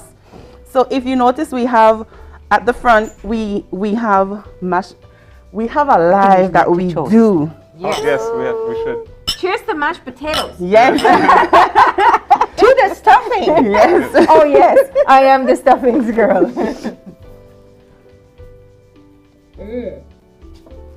Salud. Great as always. All right. Yes. So we were talking about mashed potatoes. Yes. So we have a live that we did yesterday, and we've started to do lives now on Sunday. To promote our items, to get out to people more. During the week sometimes we did one in the evening, and we said, you know what, that clashed with the news, so let's not fool with that time. So we decided to do it on Sunday, and we've done it 3 times already. And this last Sunday, we did a live promoting all the gift ideas that you're able to get at Madisco. And we had our ambassador, Sean, who came in and he prepared an entire meal with all the products that we had at Madisco. Okay. You know how Yes. Sean Quillen is, right? Yes. Yeah. He's a showman. Yes. Yes. So I hope your live went without fire. yes. Oh yeah. So he prepared a mashed potato. I mean, your traditional Christmas dinner, you usually have your salad, but they did both. So we had our mashed potato that is so easy. All you need to do is to add butter, and we do have butter as well at Madisco, but I didn't bring it because it's too cool. Yeah. So he did mashed potatoes, and he did it with the box mashed potatoes, so it's prepared in less than 3 minutes. What? Wow. Yes. Let me see that box. And I'll tell you what, name on it. fresh is always good. Yes. But this is quick. Yep. And it tastes really good. Yes. And it's more reasonably priced than your potatoes. And it takes away I'm not all the trying to match peeling of the agriculture, right? potato. The microwave. Yes, you're able to make it in the microwave. Yeah. Yes, so something quick and easy. Sometimes during Christmas time, some people like to wait until Christmas Eve to put down that fresh marley or to finish baking and stuff like that. So you might be a little bit tired and you want to do something quick. The mashed potato is quick and easy for you to do. And then you move on to the stuffing. Yes. So we have 2 different types of stuffing at Madisco. We have the pork stuffing and we have a chicken stuffing. And literally water and butter. That's it. That's it. That's all you need to prepare the stuffing. And then you might not be a baker like me. So you want something quick and easy to prepare a delicious cake for your table. Yeah. And we have a wide selection of cake mixes available. Yeah. So I brought the butter yellow, and I have a lemon here, but we have we have additional. It's just we have additional flavors available. So we did yesterday for the show, we did a red velvet one. So we have the lemon, butter yellow, chocolate, devil food. Yeah. So different types of cake that you're able to make that delicious cake if you're not really into baking. And it's simple too to make, right? Exactly. All you need are eggs, oil, and water. And if it's gonna look like that, who's gonna care? Exactly. Well, you have the whipped cream too? We have a whipped topping as well. We have a whipped topping, and all you have to do is to add water to that and mix it. And we got the strawberries. Yes. So it's like what we say. What's in your recipe? And if you notice, we got salt, we got black pepper, we got jerk seasoning. To season your turkey. We got granulated onion, we got garlic powder, we got cranberry, we got everything. Coconut powder. I'm trying to see what's to the front there. You got your So the cranberry, we Uh-huh. have two different types of cranberry. We have mixed vegetables as well. Okay, for that potato salad. Exactly, for your potato salad. We have different seasonings, and if you want a little spice, we have Alaska jerk seasoning. Oh, so you can get everything, almost everything for your Christmas dinner right at another store. One stop shop. And you got the flavored water there too? Yes, so if you don't want to go into that soda or lemonade or anything too sweet for the Christmas time, then we have the option of the flavored water that you could add. Okay. So I'm gonna put the slicker part in it. So if you're drinking, you know, I'm all about that. I couldn't wait to dip in. So I cool. You have the cranberry and you have the cran grape. The cran grape. And the cran strawberry. And the cran strawberry, you can actually use it with your vodka. Oh, so you know what? It I like lightens up. You don't have to use tonic water. Use that. It's so much healthier, and you can drink more. Absolutely. That sounds good to me.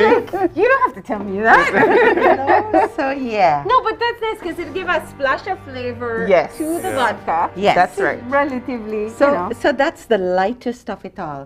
But this one's pretty nice. This one is the cranberry. The cranberry. So and it's then there's actually also just flavored. Then we have the cran grape as well. Right. Wow. So 3 different flavors. All right. And you know you're going to be cutting back on the calories because you're going to have flavored water with vodka. That's what I said. You can drink some more. You know, we have to make sure that we say drink responsibly. Yes, of course. You can drink at home. Don't drink and drive. That's right. You know, So there we go. That's one recipe down. Yes, and then just add water. Yes, just add water. Just add water, and then of course we just received our cheese container. So I know all those cheese lovers that want to pair that perfect cheese with your perfect wine. So those we should have them in by Wednesday. So we're excited for that. I know a lot of people have been asking when we're going to be getting those. The Winsdale cranberry cheese, you know, that's one of the fave. Yes. So we've just received the container and we're hoping they're going to be ready soon for us to sell to you guys. Okay. So you have the cranberry cheese. What else do you have? We also have an onion and chive cheese. We usually get a party tray that has 3 different types of cheeses in there. The Gouda, the goat. Gouda, the brie, the goat cheese. And I think we are bringing in a couple more different ones in the small serving. Yes. Perfect. We'll have the usual Asego, we'll have the Parmesan, the Swiss, so the usual ones will come in, but we kind of got a little more variety in the cheeses. So let's hope it takes off and well, I mean, we make your Christmas brighter. Absolutely. And cheesier. Definitely. No, I love cheese too. So like as we're talking, I think our viewers who are listening are definitely going to be picking up on that. Oh yes. Right. So what else are we going to talk about? Well, if you look in front of you, I mean, Miss Marla will definitely let you guys know exactly. And I said this yesterday, and I keep saying it. Those packages They're just beautiful. Yes, Right. they Yeah. are. They're just so beautiful and unique, you know, to give a gift to somebody this Christmas. I mean, come over at the Oasis at Madisco and we're able to help you make all that dream come true. Right, Okay. Miss Mala? Yep. Ms. Mala, you are our beverage elf today, right? Right. So we're going to talk about I'm different... gonna remove this elf thing because I'm really like, I feel like She's been struggling with that. All right. I'm being like Yes, Elf Thunder. we want to see your face when you walk us Right. through this, right? Sure. So we have different personalities of drinkers, right? That's Yes. right. So let's say, and a bottle of wine or good alcohol is a great gift to give. Absolutely. So let's start with different personality types, right? So maybe somebody drinks anyone, and you want to give them a gift. They're not necessarily somebody who's defined what their taste is. Right. What would be a great suggestion for them? So you go into something very medium and very, especially if it's somebody who's not a usual wine drinker. You start with a very light wine. I have a Pinot Noir there, the Novas Pinot Noir. It's very, very gentle, and usually the Pinot Noir is the gentlest of all grape varietals. Okay. And it's also food friendly. It will go with your turkey, with your ham, with your roast beef. It'll go with almost everything. So that's not sweet, but it's not dry either. Oh, good. Right? And then Good. you have also people say, oh, and I drink red wine. Yeah. You have a Chardonnay and you have a Rosé. They're both organic. The Chardonnay is not oaky. It's also organic. Chilled to the right between 58 and 60 degrees. Perfect, goes with, you know, people will say white goes with white meats and red goes with red meats. It doesn't happen It goes with anymore. my mood. That's what it does. And not I'm in only the mood that, for white or red. It also goes with your palate and what Yeah. you feel like at that time. Yeah. It's your mood. And this rosé is such a beautiful color. I was gonna say that. That's just pretty to give. It's such a beautiful color, and you know what? It tastes as nice as it looks. right? Yeah. You know, and then of course you have those who will say, no, I want a bold wine, I want a heavy wine. There you go with your Cabernets. I have a Cabernet, which is a California Republic.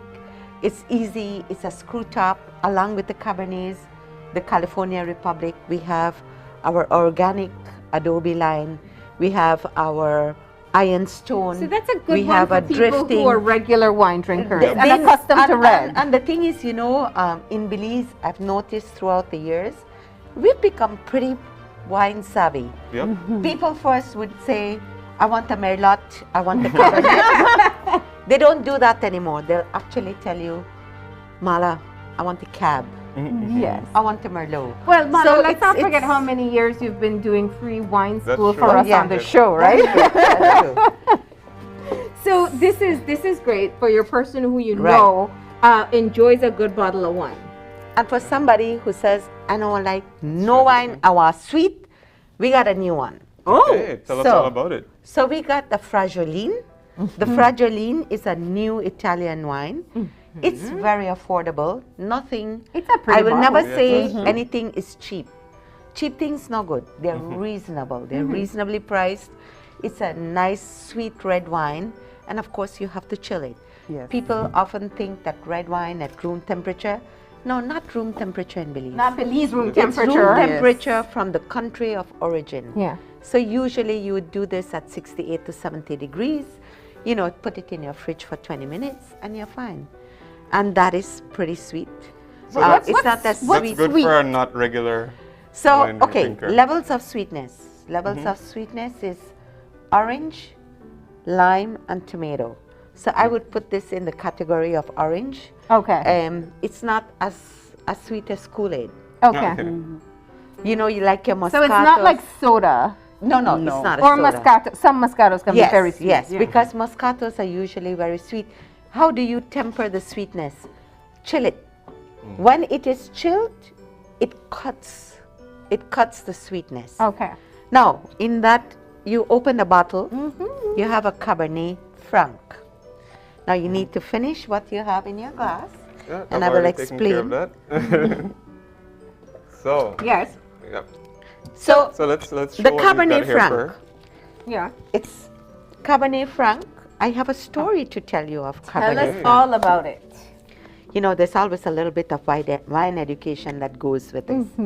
So Cabernet Franc, All right, let's get apparently this. they found out in 1964, Cabernet Franc is actually the creator of Cabernet Sauvignon. Oh. Somewhere along the line, during We'll the get some- cross-pollination time in Bordeaux, Cabernet Sauvignon and Sauvignon Blanc cross-pollinated, Cabernet Franc and Sauvignon Blanc, and their offspring is Cabernet Sauvignon. If you notice, it took the first name of Cabernet Franc and took the first name of Sauvignon Blanc.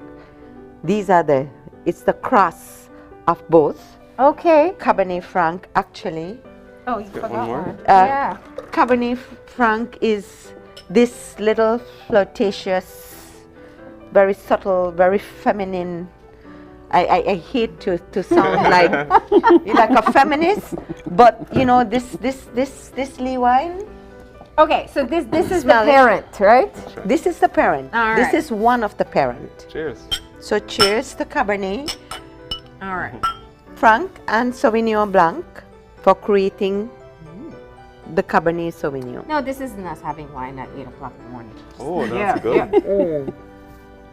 Really If fragrant you too. notice, that the Cabernet Franc is very much gentler. It's Yes. very light.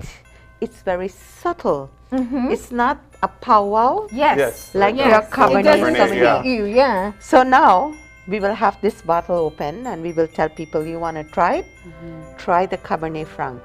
You know, just challenge your palate. Yeah. Because this Cabernet Franc is perfect for even a new wine drinker. Okay. Who'll say, oh, I don't want nothing dry, because this is not dry. Yeah. No, it's not. And the longer it stays in your glass, the gentler it gets. Don't you think most women are like that? Oh, yeah. For sure. You had Gavin there. Gavin, you that was so slow funny. it down. But it's So a that very you can enjoy it's a it very more. flirtatious, subtle wine, unlike the Cabernet that is very muscular and macho and goes like Simea. The Cabernet Franc is very gentle. We can do it in packages of 1, in 3, in 4. We have all kinds of wines that you can put together. You can do a sparkling along with 2 wines. So we have a 3-box. We have a 4-box. A 4-box. We have a 1-box. And we have a 2-box. These are beautiful, though. Oh, yeah. We have the see-through box.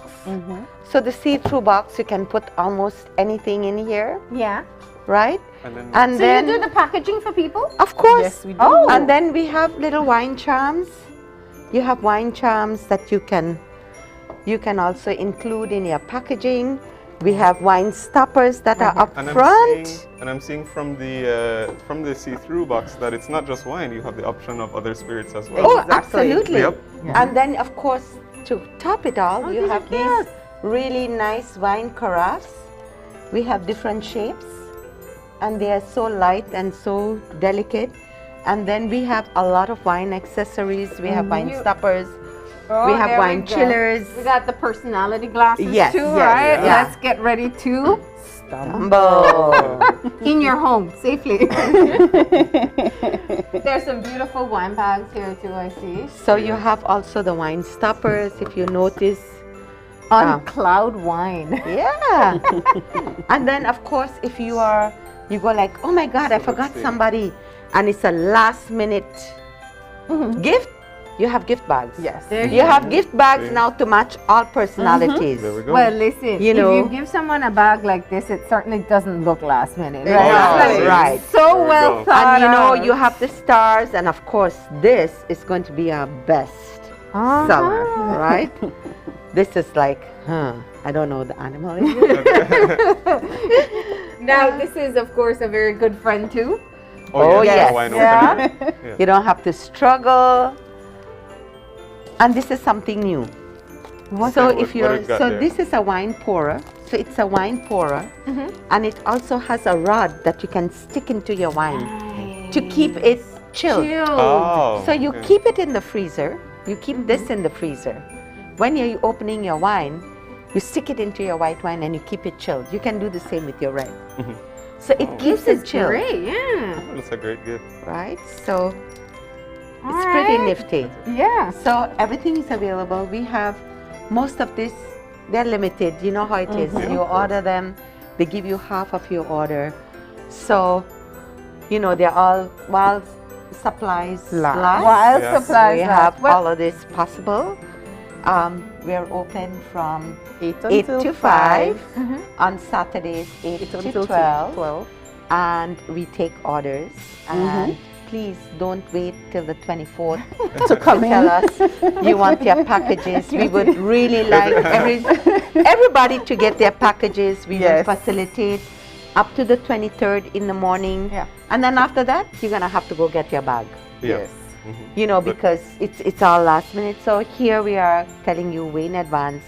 I cannot believe that this is, we have 9 more days. I mean, it's like, oh my God, this is crazy. And I'm telling you, like, and that's why it was so important to walk through everybody's different tastes. So, you know, it's so easy to give someone a bottle of wine and it's appreciated because there will be that day that you go home and you're like, I want to have a nice glass of wine, or have people over where you want to share a bottle of wine. And all of us like know a wine drinker and something that somebody would really appreciate the gifts like this.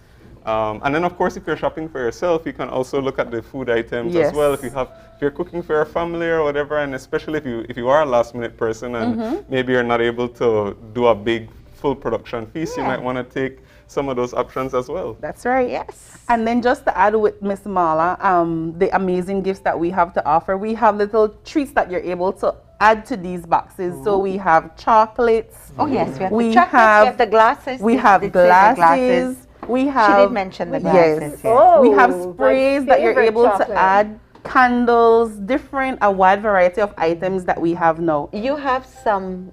Your stocking stuffer. So you have Let me get it for you, Miss Marla. The morning cocktail, or for those who don't drink, we have coffee. Oh, okay. Coffee collections.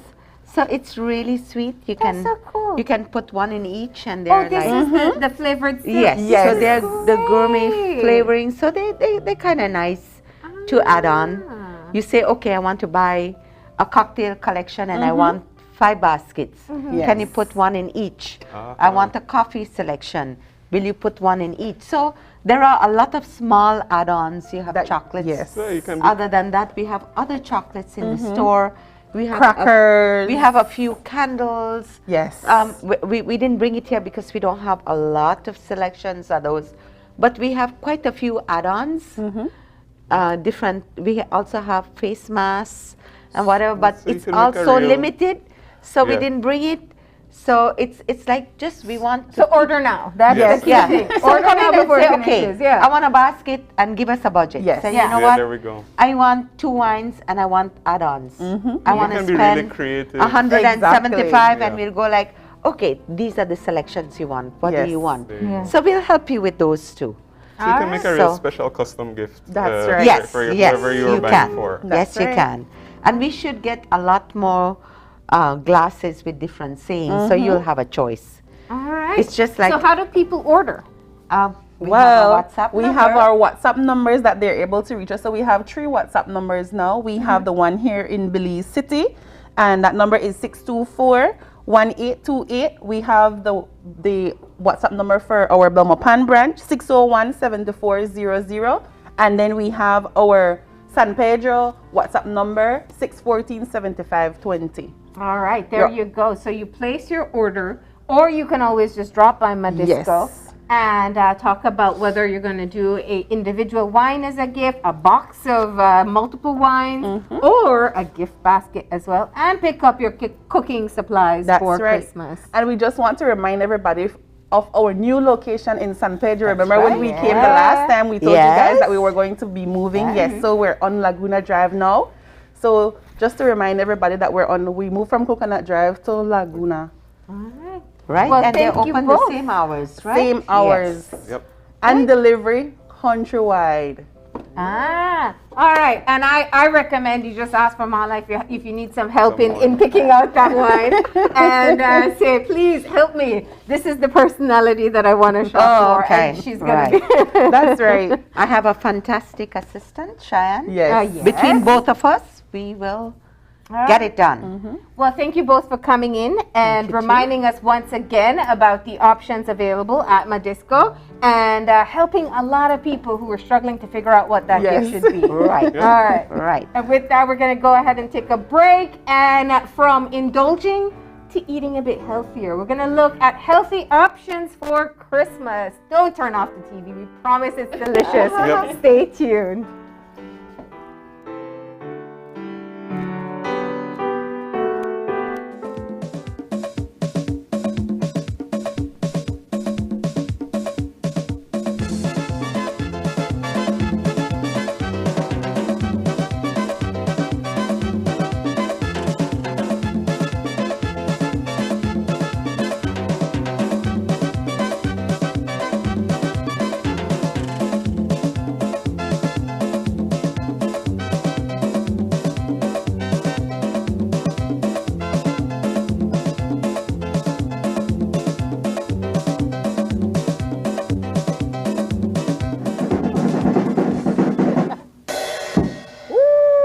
Commotion this morning at Channel 5. I tell you, I even got space for my veranda to start my body so good because the place just full of percussion and instruments and keyboards and guitars and bass and I don't know what that. Well, I know we'll have one great time this morning because we have the Revelation Band. And by the way, then our deadly controversy band, you know, because guess what happened? They play ordinary gospel music, you know. Then they play reggae gospel music. And the next thing you know, they drop a punta gospel music power that will take place, my dear. Anyway, all you people out there, wake up, get up, I hope you're all bright-eyed and bushy tail. Guess what happened? This morning, I never feel to wake up. Guess what? I oversleep. 20 to 6 I wake up, but now so I drop a fast bath, catch the fresh and move out just like that. Anyway, I hope that by the way, no, not really oversleep. Try catching the tea and just start out today. I have to keep the monologue short today because I don't know what happened. William looked like he going a christening or he got out last night. I know got I dressed right up in our satin back vest up, my dear, our satin back outfit. Pants to match and shirt to match and the blade right up in our polka that shot. He tell me that I good lucky shot. I tell you I love when it rains. And I love when it cold because the people in Channel 5 just dress up for Marcus in a name brand shoes, in name brand jeans and shirt. Anyway, have a splendid day out there today. Settle your body and we'll take a break and pause for the cause. Oh, I'll come back to the show. They watch Lara in the morning, weekday mornings at 7 o'clock, and I really hope that they have a splendid day today. Just make sure everything works out kosher, and I have to send congratulations and wedding whatever to Jackie Woods. Jackie, well, I don't know, you don't know Woods again, but whatever, you know who will attack. Jackie, we want to know that we hope we wish you the best. Have a splendid life together and just, you know, just make things work out fine, right? William, over to you for the news. Okay, good morning, Lauren. In morning headlines, the government yesterday took its first major step to address the crime situation.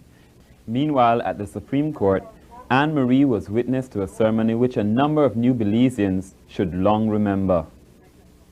Traditionally, Belize has been a nation of immigrants. Whether you're Creole, Mestizo, Garifuna, or Maya, chances are your ancestors came here from somewhere else. Today, that tradition continues as 30 immigrants become Belize's newest citizens. The public swearing-in ceremony, which took place at the Supreme Court this morning, marked a historic event in Belize's history. Citizens took the oath of allegiance in groups of 5. Minister Philip Gossen, who has responsibility for immigration, says the immigrants came from diverse places. It is the government's intention, he said, to let the country know just who the newcomers are. Well, we thought it's about time that this be done.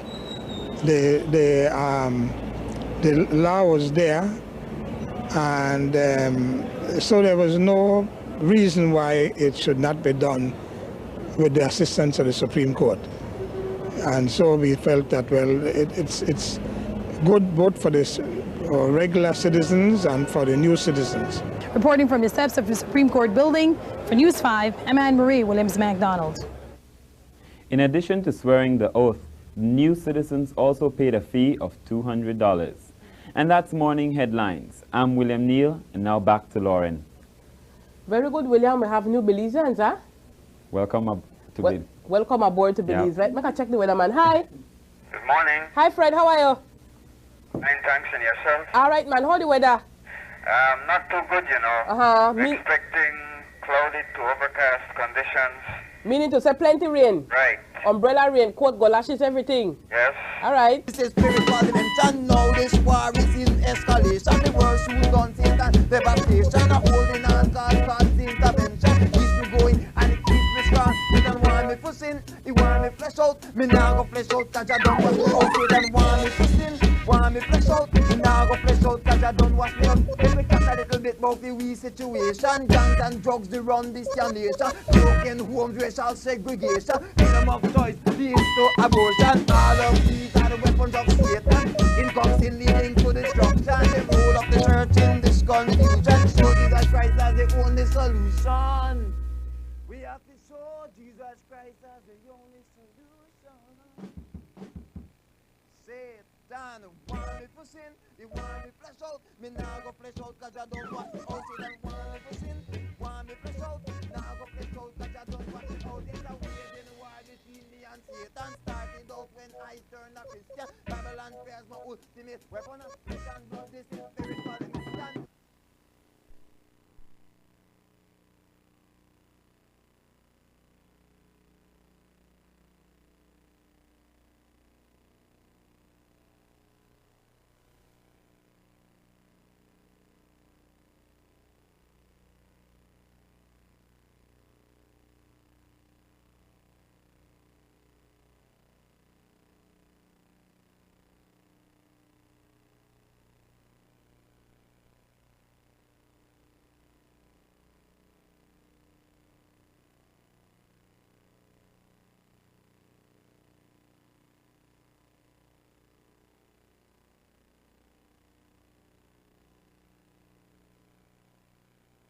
I am Glenda Brown, and I lost my husband, Henry Brown Sr., to COVID. He was a pastor, and he loved the Lord. He got saved at age 16, and he did his best to walk with the Lord. When he was admitted, I said, well, it's good. He needed oxygen, and that is going to move up, and then, you know, he's going to be back. But it didn't happen that way. Eventually, he got intubated and sedated, and that was the part when we realized, you know, it is getting real worse. We don't know what is happening. We prayed with him, we spoke encouraging words, but we weren't getting a response. We hope he heard, but I don't know. I eventually reached hospital unplanned. I spent an overnight in there Monday. That night, because I was tested positive, the doctor allowed me to go and see Henry. And so it was so good to be able to go to his ward. I get to rub his head. But he was saying he didn't think Henry was going to make it. There were much prayers going out on his behalf. But I knew God's will was what was going to be done. I think for me, that did a lot. Even now, to could remember that I was able to, you know, touch him and see him those last moments, just the day before he passed. I just thank God for that opportunity. COVID is terrible once it comes to your home. It's something else because you have to quarantine. It's painful. All of a sudden, the connection within the family break down. When Henry passed, the children came and they came to my room. I have windows on both sides of the house, and so that was how we communicated. We spoke from there. Even the funeral arrangement and all these things had to be done. And I went out there to see the vehicle pass. I didn't know they would stop, but I'm glad they did.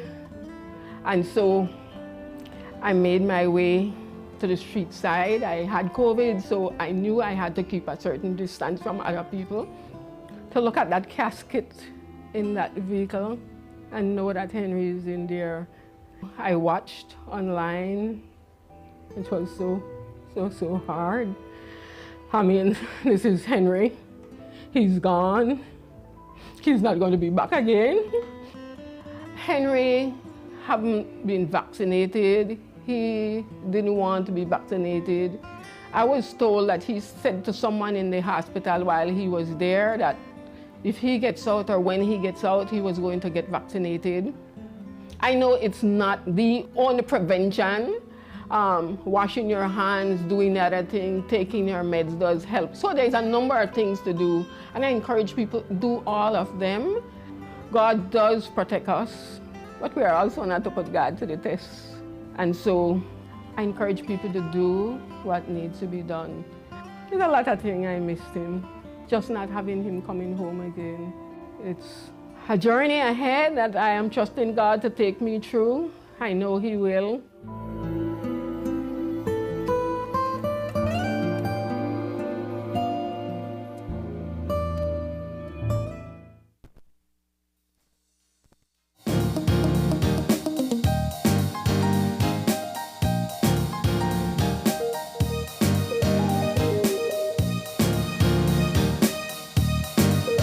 And we're back. And if you're joining us right now, we're getting our third discussion for this morning started.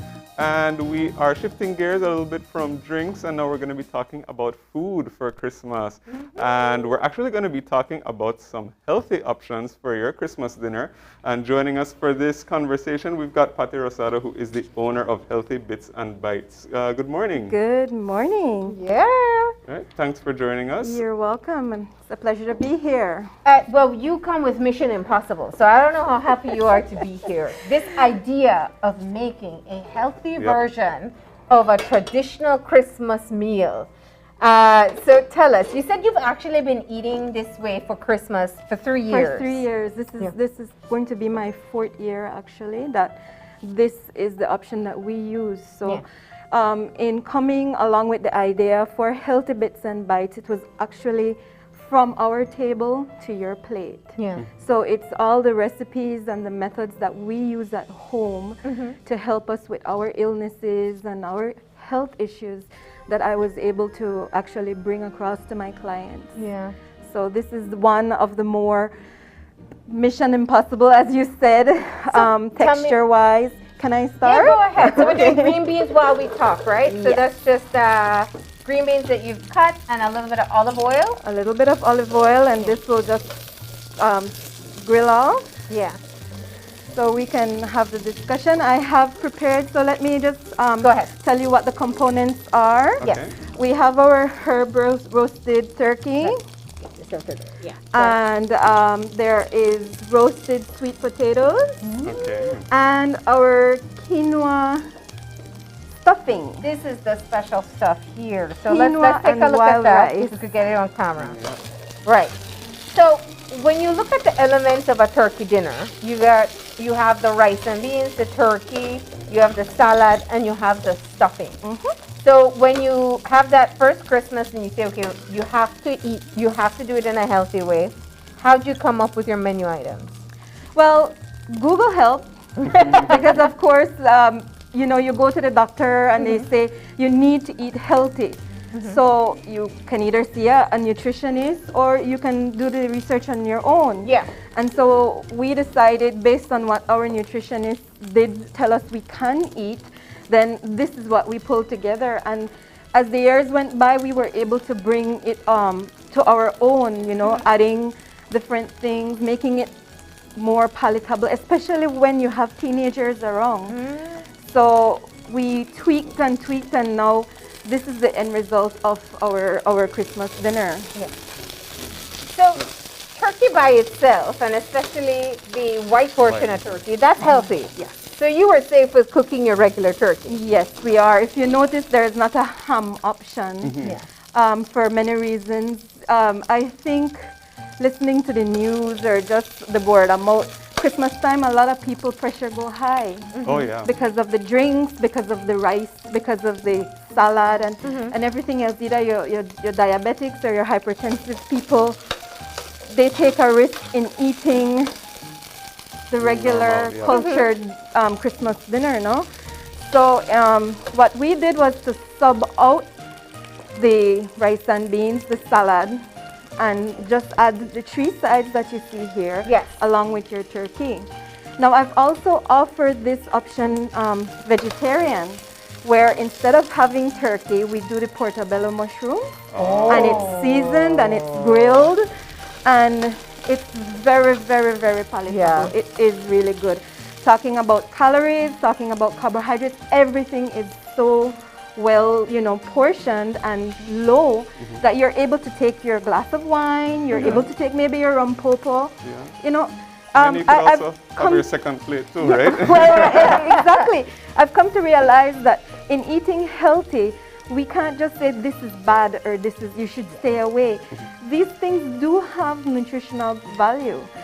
It's the portion that you need to lock in, and it's also, getting it to taste. Yep. Where you can have that taste that you say, oh, this is what I like, this is what I prefer. Yeah, yeah. So, well, and I think that's the key thing about healthy bits and bites. There's healthy food that you kind of force on, and then there's healthy food that you look forward to and you enjoy.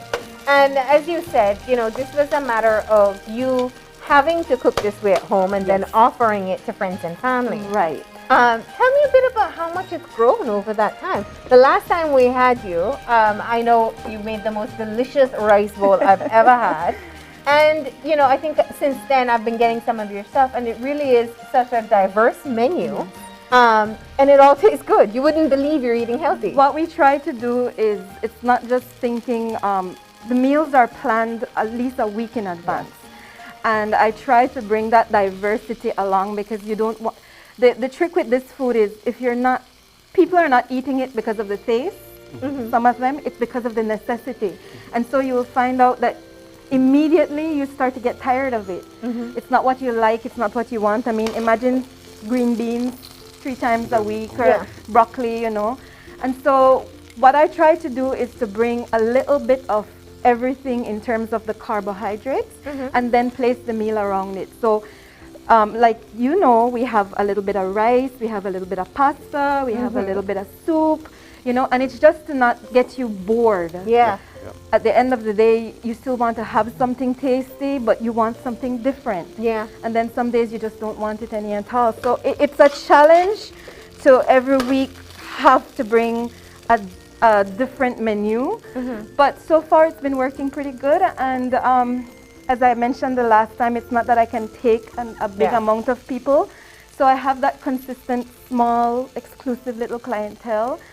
But for me, the awareness of it is what is important. Getting it out there that you don't have to sit and just, this is what I have and I can't do any better. When you're faced with diabetes, when you're faced with high blood pressure, in my case, I have to struggle with inflammation. It's something that it progresses.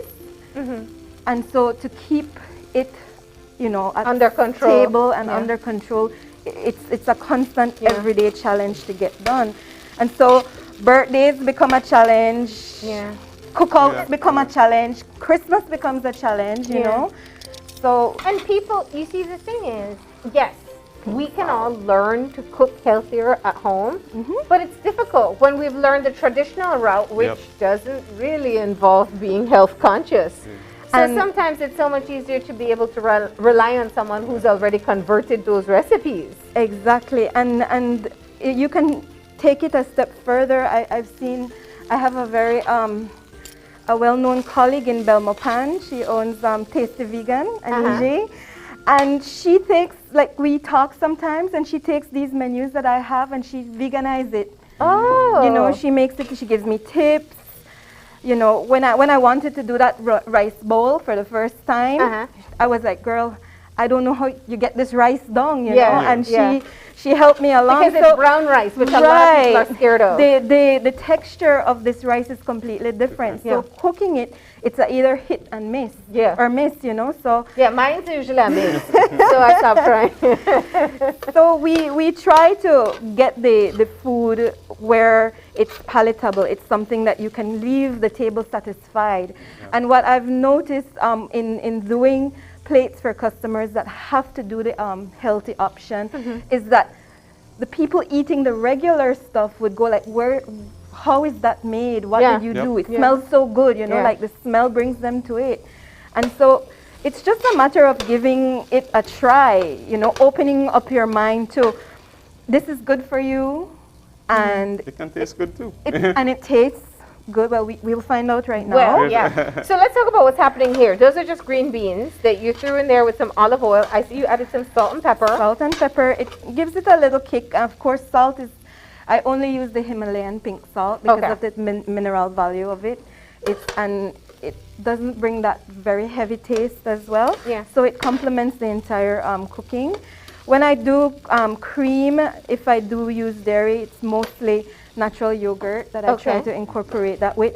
You could cream with vegetables as well. So my soups are usually cream with vegetable. I'm serving soup today, so that should be nice and creamy.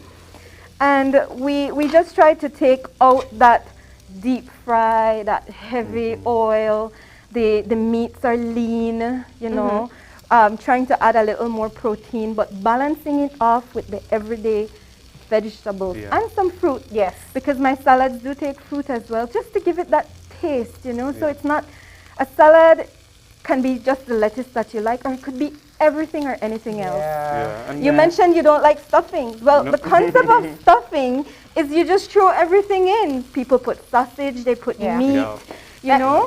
That brings us to this. I was trying to get to it before. So this stuff is delicious. I got to say that much. But tell us about how you came up with the replacement for the stuffing. Well, the grain is actually the substitute for the bread. Yeah.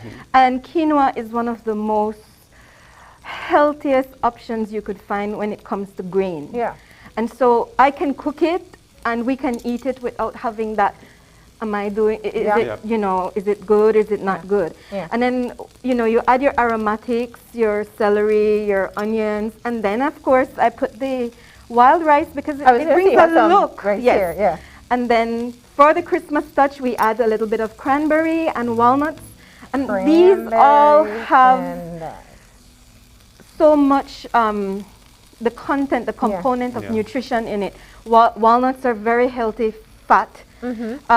Cranberries, as you said, is antioxidant. You know, so we're bringing all this nutrition with flavor to your plate, so you can have a plate full and not feel one logy and two guilty. Yeah, absolutely. So and you get your second, trust me. And at the same time, I even added the gravy from the turkey, and instead of using the regular flour that people use to thicken, I use vegetable. Okay. I won't tell you how. I'm kind of seeing. So well, you use a vegetable, as a, what do you call it? A thickener. Thickener, thank you. And so, and then again the cranberry. Now we usually see the canned one, jelly cranberry there, which Yes. if you take a spin on that, it's so much sugar. Yeah. Yep. So we take a blend of natural cranberries, dried cranberries, and I make a dressing. So then you don't miss out on the cranberry flavor. That's right. All right. So we can leave this a little while, and I will go ahead and I will plate it up. Okay, let's so we can see. Okay, this is my turkey here, and I guess I'm already used to knowing what a serving size would be. So we could use a few slices of this, since this is the protein portion, right? And then let's go to the sweet potatoes. Of course, this is very healthy, and diabetics can enjoy this because the fiber in it is actually really good to help bring your insulin through your bloodstream. And you know, I like what you said earlier about the portion sizes, because people also don't realize sometimes about how important that is, because people might be like, okay, well, I'm eating healthy, but they're not eating the right portions of what they need. So the right amount of protein. And versus, I think Marlene can tell you the portions may look small. Sometimes you feel your plate and it's light. Yeah. But when you're finished eating, you actually have a nice, full, warm tummy. Yeah. Yeah, but not overstuffed. So it's like you get just enough. And that has a lot to do with the fiber intake, right? Yep. That's right. That helps so much in being able to get that full feeling without empty calories. Exactly. Okay, Yeah, it smells so really this good. is what our Christmas dinner looks like. So we got and gravy. We can take some of the, and 1 ounce of gravy is quite enough. So this is about 1 ounce. And so just to get that, you know, I'm not eating raw, dried Let's just turkey. take this to the front so everyone can see the fun that we're seeing here. Right, let me. And then you have your cranberry as well. And then you have your cranberry dressing, which is really nice over the stuffing. So we can put a little bit of that there and maybe over the green beans, just to give it a little face. All right. And this is Christmas dinner. It smells great so far. So what I'll do is we can leave that there and I will quickly put 2 plates together. Yes. And So we you can do guys some can actually sampling. taste this. So you're going to see it's not only See if I can get this to show here. We got it? It's not only the health component of it, but that we can offer flavor. I once had a nutritionist tell me your plate must be colorful and look at the You are going to colors eat on the this. rainbow. Yeah, eat the rainbow. That's basically the we want to get there, to eat the rainbow. So the more colorful your plate is. And look at that. So we're gonna The take more like colors you this. have on, the more nutrients Yep. you're getting in, and the variety that you're getting as well. So if you have granny or granddad that needs a healthy plate because they can't eat the rice and Traditional, beans yep. or the salad, then you know you could visit your local grocery. I can't say that everything is affordable because that's one of the little kinks in making healthy food. Yeah.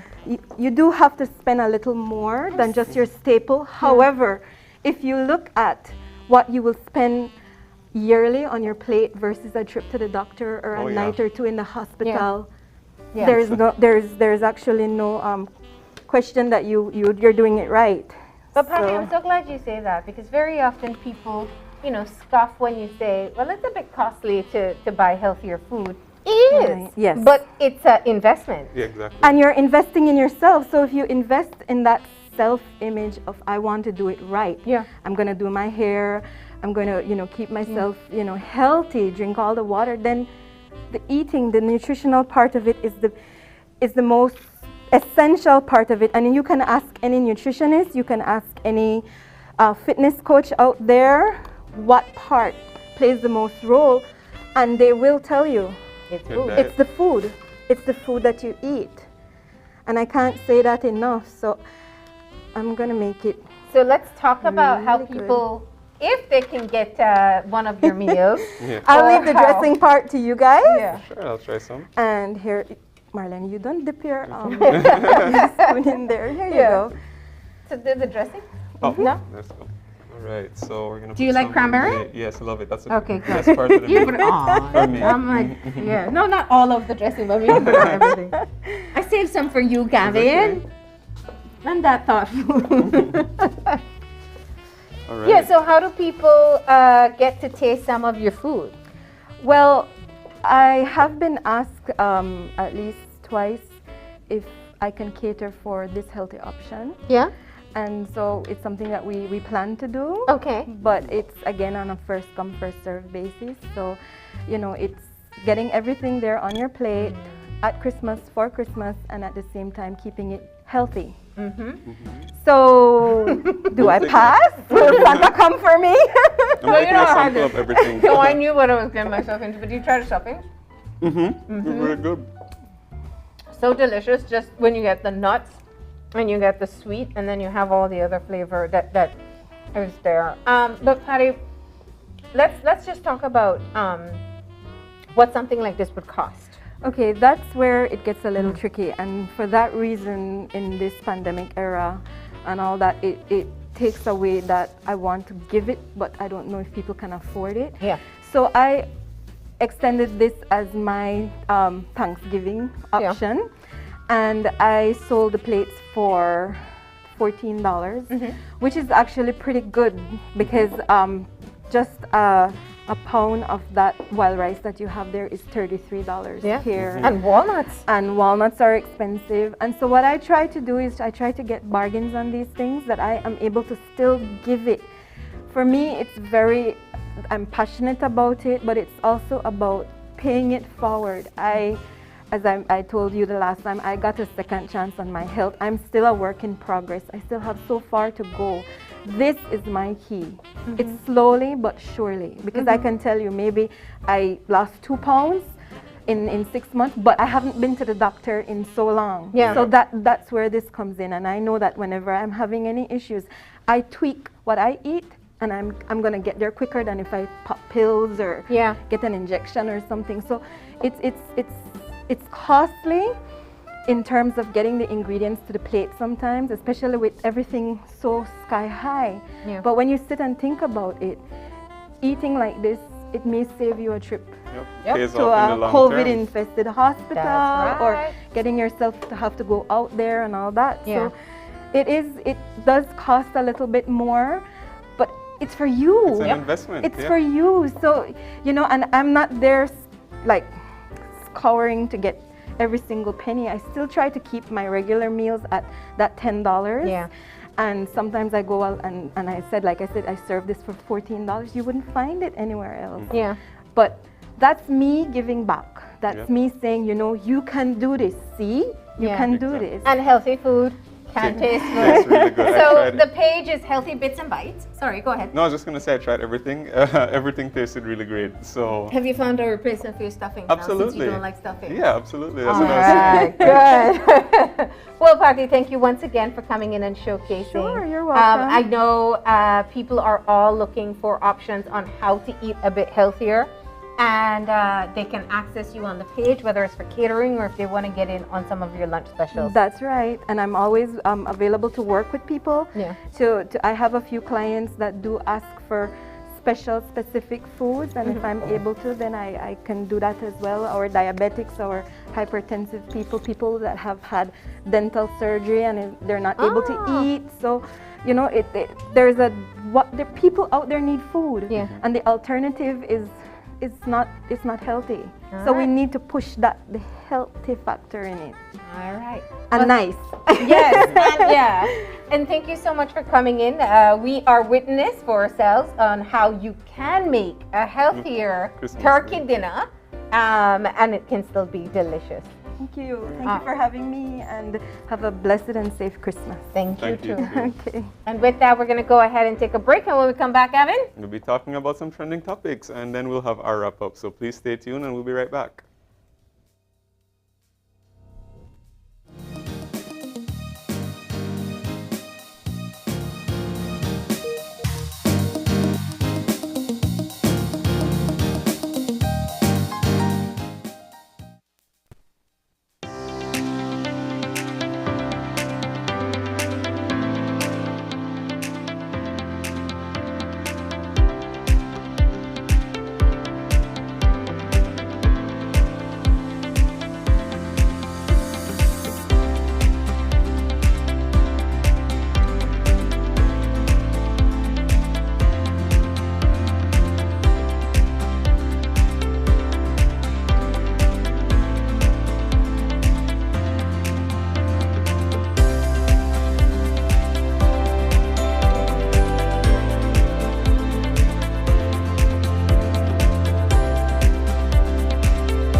It's almost lunchtime and Alice is getting hungry and forgot to bring cash. She remembers that eCash now has a geolocation feature in which she can easily view the eCash merchants near her, especially restaurants. Her co-workers also ask her to order food for them. Chicken chow mein, please, and a Coke. The merchant sends her the payment link. She taps confirm, and within a few minutes, her food is delivered. Alice then views her transaction history and taps on the transaction recently made. Then taps the split the bill button, where she selects the unevenly option and moves the bar to the desired amount per person. The request is then sent to her friends. Her colleagues accept the request and are ready to enjoy their meals. Geolocation and splitting the bill via eCash make Alice's life a whole lot easier. It's a fact that your credit lasts longer when using Smart. During these times, we're all trying to find ways to cut costs and save the little resources we have. With Smart, it's easy to do that. It's a fact that with Smart, your credit lasts longer. You can call Smart to Smart and Smart to Digi using your promo credit, while with the other guy, you can only call on-net, Digi, or BTL numbers. What does this mean? You get to call any national number using your promo credit. Your promo credit is free, so that call is also free. Know your facts. Don't be tricked by the other guy. Be smart and save your dollars. This Christmas, tell Santa, I got this, and slay your holidays at Cellular World. We have gift options for everyone on your list. 70-inch TV for your hubby, kids tablet for your little ones, Nintendo Switch for Junie, Samsung phone backed up by 1-year local warranty for you. Treat yourself. Whether you're shopping for a cell phone, a tablet, laptop, smartwatch, speaker, gaming system, or headphones, Cellular World is your one-stop Christmas shop. Shop this season at Cellular World, and for every purchase over $25, you get a chance to win one of 5 amazing prizes. Visit us today and slay your holidays at Cellular World. With eCash, bill payment is extremely convenient, and all utility companies accept eCash payments. What's even better? You get to split bills with your roommates, siblings, or whoever you desire. Simply open your eCash app, go to Bill Pay, tap the respective utility company, enter the information, and pay the bill. Then tap the transaction made. Tap Split the bill. Select Evenly. Send the request to who you are splitting the bill with, and get notified when they pay. Talk about making life easy and avoiding confusion. You can split the bill for restaurants, grocery stores, and for any eCash payment you make. To find your next yummy meal, hair treatment, or chill spot, simply open the app and utilize the geolocation service to see nearby businesses that accept eCash. Geolocation and bill payment make life a whole lot easier.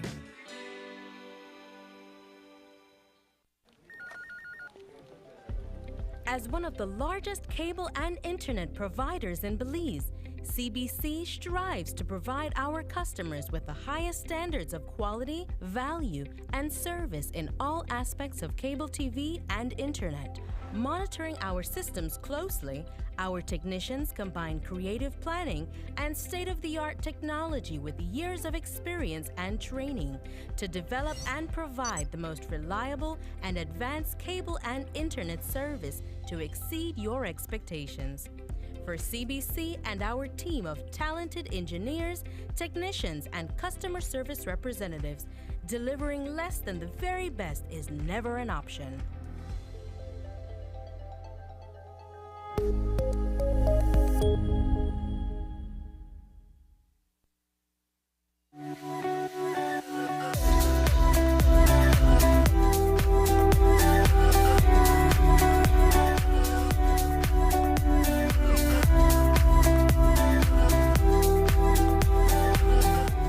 And we are back. And if you're joining us right now, we are just coming to the end of our show. But because it is Tuesday, before we close off, I'd like to talk to you about some trending topics which have been a buzz on social media recently. And over the past few weeks, we've been seeing a lot of positive news lately. And this morning, the first thing that we're going to talk about is Megan Thee Stallion. And of course, she's made news because recently she celebrated her college graduation. Now, she has been making a point about talking about this for a long time. Even though she has hit it big and she's one of the biggest names in music right now, she still was attending university full-time, and over the weekend she earned her bachelor's degree in health administration. Now, she said that this was a way to dedicate this to her mother, who passed away a few years ago, but when she began her university journey, her mother was still with her and it was very important, so she made sure to stay the course and finish. And so we've got pictures from her graduation. She attended her ceremony and she walked up and got her college degree. And so that was trending all over social media. People were also making some funny tweets, comments, saying that, you know, after the first $1 million check that I saw, we don't know if I would have continued with the university, but she did. So we want to say congrats to Megan, and this was a buzz all over social media internationally. And we want to say congrats to her because it's a really big achievement regardless of where you come from, and we're happy that she did accomplish one of her biggest goals. And in a similar vein, one of the other things that happened recently is Kim Kardashian West has been making news for a while now because she has been following in the footsteps of her father, and she's been training to become an attorney, which is potentially one of the only things I might have in common with Kim Kardashian, that we come from a family of lawyers, and she's now staying that course. She made news recently because she passed one of the first exam that is required for her to get to the bar of California. She's passed what's called the baby bar, and that's said to be the harder one actually. So the second one is coming up soon, but she has passed it. She's a step closer to her legal journey. And as we know, she's also been involved in some projects with some restorative justice, trying to overturn some wrongful convictions and trying to limit some convictions that get people out of jail or commute sentences. So she's been involved in a lot of advocacy work over the past few years, and this is, of course, brings her a step closer to that goal. And you know, a lot of people might say a lot of things about her or the Kardashians in general, but this is definitely one way that she's trying to positively contribute. So we want to say congrats to her on her journey as well. And speaking from experience, the legal journey is not going to be an easy one, but she seems to be quite dedicated, and so congrats to her once again. And finally, just one local trend that we've been talking about, or that I saw pop up, and it's a really funny one because I think I've spoken about this one on the show before. We see this meme right here that comes from @Belizean and Memes on Instagram, but it's talking about when you eat nice Christmas ham versus when you bite into one of the cloves. Now, I've talked about this before. I'm not a fan of cloves, so when I saw this meme, it really took me out. I was laughing a lot, but it was also funny to see that a lot of different reactions to that as well. So this is going to be my yearly plea to you. Again, please stop using whole cloves in your ham. I don't like them. I know I'm going to be going against the grain, and I'm probably going to get some flack for this. There's powdered cloves. If you really like the flavor, you can just put it in the gravy, you can season it, but you know, the whole cloves, not a good time. That's going to be my appeal to you, and I'm going to do this every year. Yeah, well, I think you're really going against tradition here, and I'm sure a lot of people there at home are saying, what do you mean no cloves? It was my job to push the cloves into the ham. You see, now you wouldn't have had to do that if you... But then what would I have done to help out other than eat the ham? Sprinkle the powdered cloves, and you can get the flavor without any of that shocking. I felt like I worked for my meal when I inserted those cloves. Then we can, like we were just talking with Patty, we can do a new tradition. You can do all sorts of stuff for your Christmas. But I really thought this was funny because this is like when every year. One of the worst experiences. It happens every year. It doesn't have to. Yeah, okay. There you go. You can start your anti-clove movement and see where that goes. But of course, I'm sure there are even more memes that are going to come out as we get nearer to Christmas. And thank you for letting us know what's trending. Yeah, absolutely. So that is Trending Talks Tuesday. And of course, if you want us to talk about something, please feel free to message me or message us at Channel 5 or Open Your Eyes, and we'll be glad to talk about it and share some pictures, some memes. We like to laugh. So let us know what's trending. That's right. And, you know, I do want to say big kudos to the Kim Kardashian thing, too, because for me, I think what's great is that she owns up to the fact that it took her multiple tries. Because she could have just said mum until she finally passed. She did say this was her fourth attempt, I believe. So over the past 2 years, she's been taking the exam, and she failed 3 times, and she's kept on it, and now she's finally passed. All right, but that's all the time we have for today. We're way over time, but we did get in some great topics today, including healthy options for, can I just say something? If I could show you how everything is wiped off the set and everybody came in to get their share, it is that delicious. During the break, I was like, right before I started the trending topics, my mouth was still I wasn't going to say that about you, Gavin. I wasn't going to tell anybody. No, people can't just think I only drink the wine. So I do eat, I eat the food as well. But yeah, it's that delicious. And I really appreciate Patty coming in to share with us just how you can prepare something that's still delicious and good for you for the Christmas season. And we do encourage you, you know, if you just start making one thing on your plate a healthier version, you're doing something right for yourself and for your family that you're feeding as well. Exactly, and as we mentioned, it's an investment that you're making. It may save you one or a couple trips to the doctor down the road. So start thinking about those healthy meals. And even if you don't want to try something new, think about the portions as well. All right, and we also want to say thank you to UNICEF Representative Alison Parker for joining us as well, talking about the significance of reaching this milestone, and also talking about some of the things that are coming up in their New Country program in their partnership with government and other stakeholders. So congratulations to them, and thank you to Ms. Parker for coming in. And as well to our good friends from Madisco, Ms. Mala, delivering on the, she was our wine elf this morning. Oh, yeah. Telling us what type of wine we should buy. Listen, I just think that's an easy but it's not just easy, it's a nice gift for people. Absolutely, lots of people appreciate that. And of course, Madisco has all of those great gift boxes and packages that you can put together. You don't have to be just wine, it can be glasses, it can be openers, and they've also got a range of great food options for you as well. I do love that chilling cord, that's a great idea. So all those options are available. You can find them on Facebook, and you can WhatsApp your order. But that's all the time we have for today. If you would like to contact us, send us an email at oye@channel5belize.com. You can find us on Facebook at Open Your Eyes BZ and Instagram at OIE Belize. And remember to tune in tomorrow morning at 6:30 when you open your eyes. Start your morning right. Until then, keep your eyes, your mind, and your heart open. We'll see you soon. Enjoy your day.